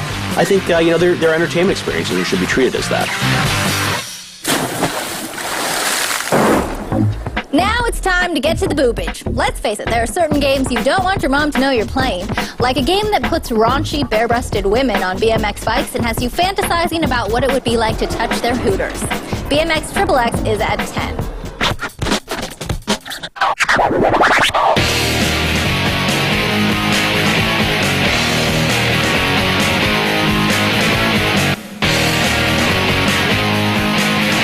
BMX XXX was controversial because it included these sort of in-between scenes of these scores strippers that would basically strip for you inside of the game. Here, riding a bike. Oh, hey, there's some strippers. Most people were attracted to the controversial aspects of it. There were female topless bike riders and stuff like that inside the game. So they really just tried to shock you. Toplessness, dogs humping, urination. Swearing for no reason, and pimps and hookers and dog crap. And why? Controversy is great if it's on top of a great game, but if it's just controversy for the sake of controversy, gamers see through that and they didn't buy the game. We go from the depths of a woman's anatomy to the depths of mortality. Carmageddon has everyone up in a hoo-ha because it rewards you for running down pedestrians. I say if you can't handle the heat, then get your fat out of the kitchen. Carmageddon blows up at number 9.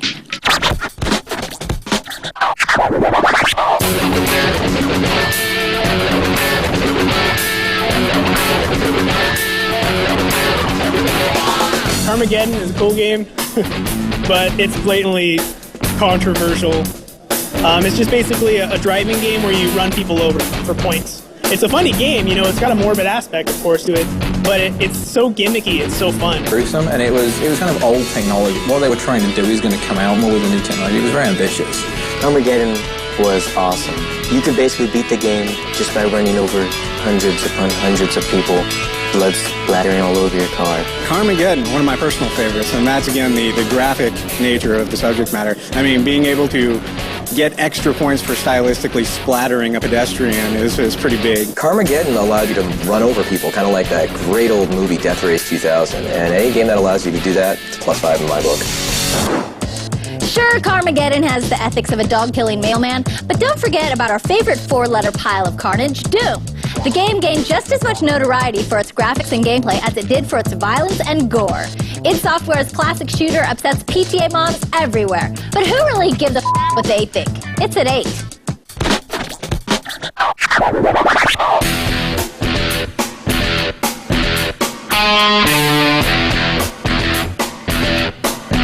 Doom was really one of the first gameplay experiences that kind of put you, face first person into the action. It really was a revolutionary game. Doom was, I think, controversial because it was just such a great game, and it was really, really visceral. It was a first-person action game with incredible graphics. And when you saw these incredible graphics, people said, hey, this is really realistic. And I think for some people, it was a little too realistic. Doom was a controversial game because it was the first of its kind, first to shoot someone and have blood, first to see heads on a stick in a game. And but it was quickly followed up by a lot more of them, so it lost a lot of it. The funny thing about Doom is that you were a guy going to hell and killing demons. id Software got numerous letters from religious groups being offended. No one grasped the concept that you were actually killing demons. That was the point. You were on God's side. It wasn't as controversial as people think. If the regular version of Doom isn't offensive enough, you can always blow up Santa Claus, Barney, or Jesus thanks to mods. Just kidding about Jesus. If that doesn't turn you on, then you may want to go spend some personal time so you aren't so uptight. After the break, we have more cleavage than you can sink your teeth into, and we're going on a panty raid. Oh, so now you're interested. We'll be back.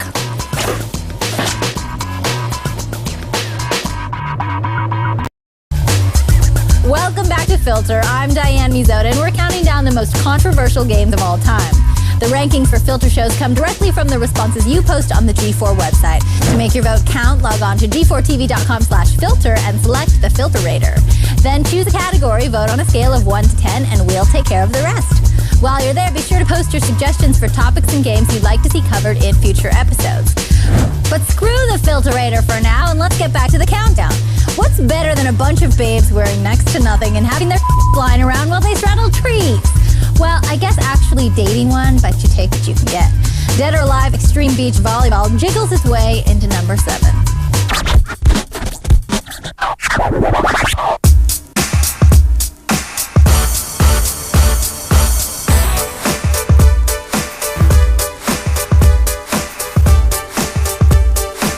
Dead or Alive Extreme Beach Volleyball was controversial, but it certainly was, pretty trippy. And then it was, all these sort of beach volleyball girls who were, really sort of, attractive in these skimpy little bikinis and playing beach volleyball. I mean, the only reason people buy it is to see the bikinis and the jumping and the stretching and the different bikinis you can get. It's a swimsuit edition of, volleyball games. It's actually a fun volleyball game, and they have a sort of social aspect to things. Whatever, it's beach volleyball, what do you expect? Dead or Alive Extreme Beach Volleyball is controversial because the women are so hot, and there is implied lesbianism there. The girls have relationships, they apply sunblock on one another, they hang out. It's good. Not all offensive games are about babes in bikinis, blood, and gore. Conker's Bad Fur Day for the N64 is a 3D platformer starring a foul-mouthed squirrel named Conker. So in true Conker fashion, this little crawls its piece of attitude into the damn 6 spot. Enjoy.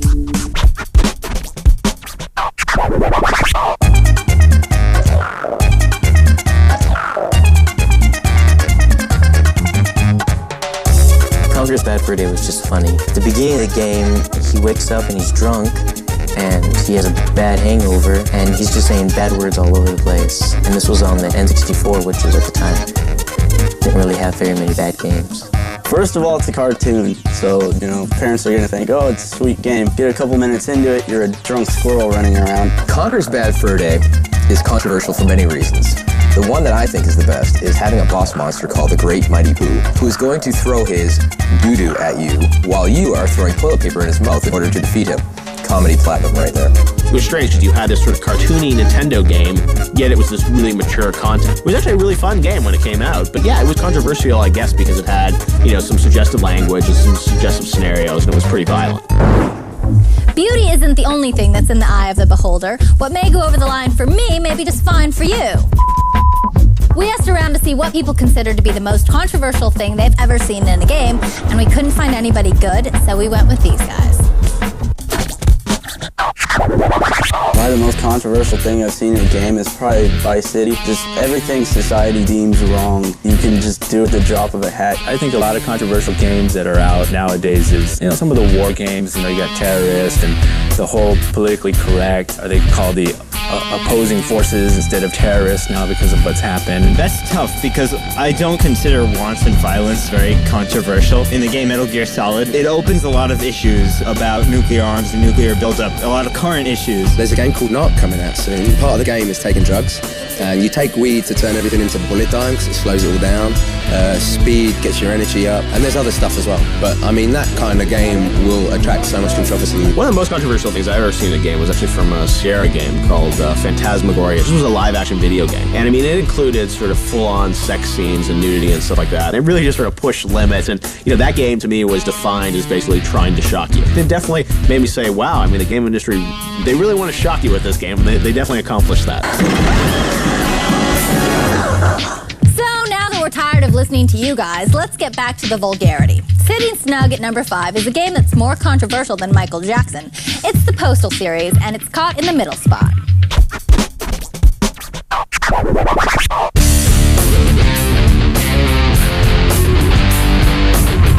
Postal is that great game that features none other than Gary Coleman shooting random people.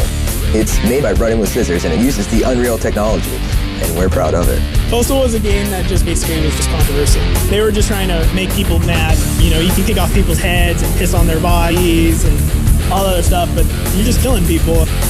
Heard that was inspired by the postal workers because a bunch of them had gone on shooting rampages at work.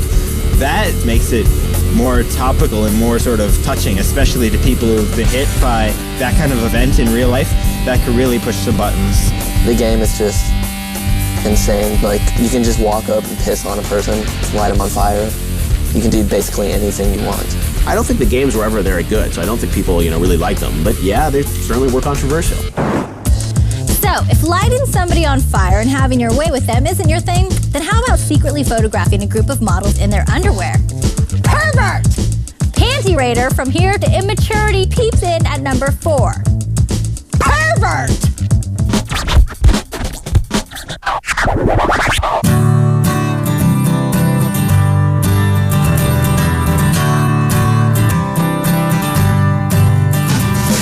Panty Raider, if I remember correctly, is a game where you basically save the world from aliens via throwing objects at girls to get them to take their clothes off.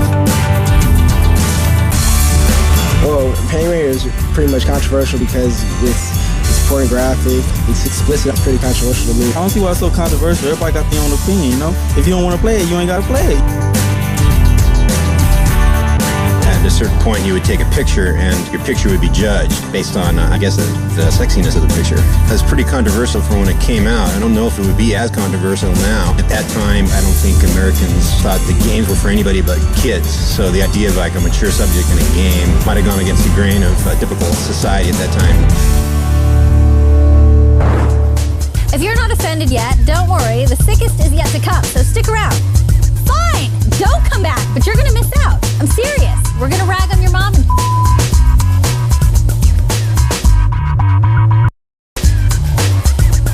Welcome back to Filter. I'm Diane Mizoda, counting down the most controversial games ever. So far, we've managed to assemble a list that would make any juvenile delinquent proud to be a gamer. Here's a recap of who is totally offensive in case you weren't listening, you little bastards. BMX XXX offends its way to number 10 after a quick stop at a local strip club. Carmageddon plows its way into 9. Number 8 insults everyone with Doom. Dead or Alive Extreme Beach Volleyball bumps, sets, and grinds its way to number 7. Number 6 is that son of a Conker's Bad Fur Day. Lock and Load with the Neighborhood Mailman, the Postal series, is number 5. And at number 4 is a trio of aliens looking for some sweet lovin' in Panty Raider From Here to Immaturity. While all the games on our list so far have managed to upset their fair share of protective parents and politicians, they're just second-rate compared to what's up next. When Rockstar first announced Manhunt, it was shrouded in secrecy. All that was shown were some grainy-ass videos and bull screenshots, kind of like the Paris Hilton video. When the game was finally released, gamers were treated with one of the darkest and grittiest games ever made. Manhunt kills at number 3.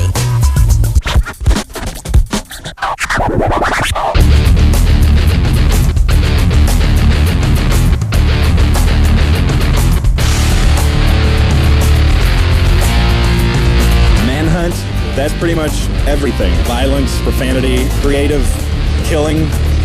Yeah, I would say violence is the biggest thing on that, the gore factor. Manhunt was, the violence I think was what shocked everyone. There was that whole kind of running man, people watching over you while you're forced to fight thing. So that was just the different nasty ways of killing people. I didn't think Manhunt was that controversial, that they were really basing the controversy aspect to sell games when they didn't really need to. The gameplay was really solid, really good. Bottom line is the violence, and basically come up with the most creative and graphic ways to use certain objects to eviscerate people. Manhunt is a game in which you can kill someone with a plastic bag by like putting it over their head and they're suffocating them, and apparently that's pretty controversial. I hear in the sequel you're going to be able to use a spork. Before we get to the 2 most offensive games on the planet, let's take a look at some of the titles that tried to be naughty but just weren't bad enough. Here's who got filtered out.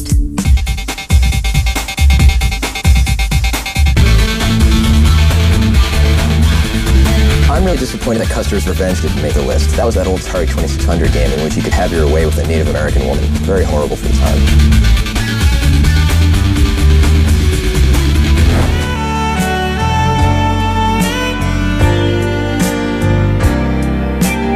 Leisure Suit Larry was controversial back in the day. It was the first game with like a sexual theme because you were just like some loser from the Marina Del Rey with like a leisure suit going around trying to get hold of women in some lame car. It was just like, ooh, wow, adult theme. Final Fantasy VII. Honestly, you look at the game and it's simple RPG, but if you just look into the background story, there was so many controversial things today. Like there was cloning in the game, there was death in the game. I mean, you kind of gotta look into it a little bit more open-minded, but it's out there. We've gone from Postal to Peeping Toms, and just when you thought we couldn't sink any lower, we do. Mortal Kombat introduced the Fatality, a finishing move that ranged from ripping out your opponent's spine to tearing off his head. Sounds like a good time, but that was the past. Today, the Grand Theft Auto series has managed to offend politicians, minorities, and even evil stepmoms. So who comes out on top?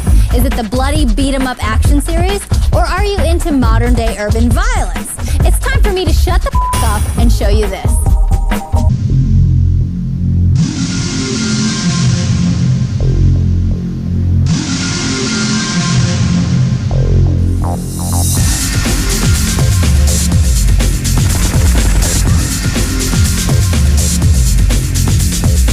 Grand Theft Auto is controversial for many, many reasons.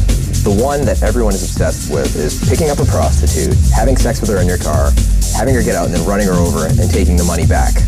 I mean, if you ask me, it just sounds like you're a thrifty guy in that game. You know, Grand Theft Auto has become synonymous with controversy. I guess because of the level of violence. I guess because of the fact, you know, there are these hookers you can hire, you know, in the game and stuff like that. But at the end of the day, it was a really, really great game. Not because it was so controversial. I think that's something that people really have to remember. GTA has just got so much attention in the press. Mortal Kombat, I mean, it was controversial. It kind of kicked things off in terms of government scrutiny a few years back. But GTA, you know, it's a great game. Most controversial game in the filter face-off is going to definitely be Grand Theft Auto.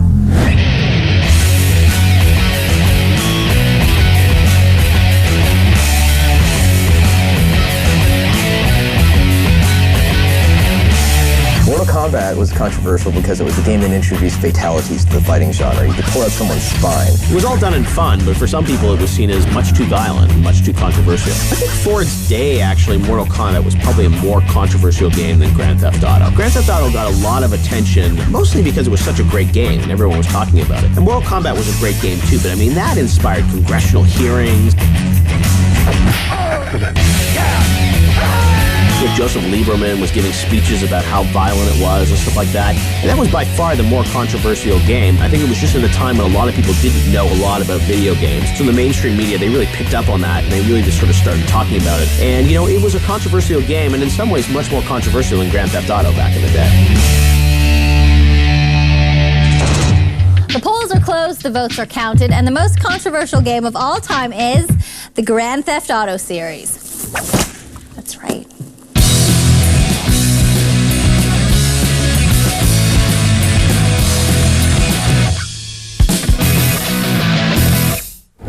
Grand Theft Auto humiliates the competition and is officially the most controversial game ever made. That wraps up this episode of Filter. Remember, the opinions expressed on this show are yours, not mine. So make your vote count on future episodes by logging on to the Filter show page at g4tv.com/filter. Until then, I'm Diane Mazzota, and I'll see you next time.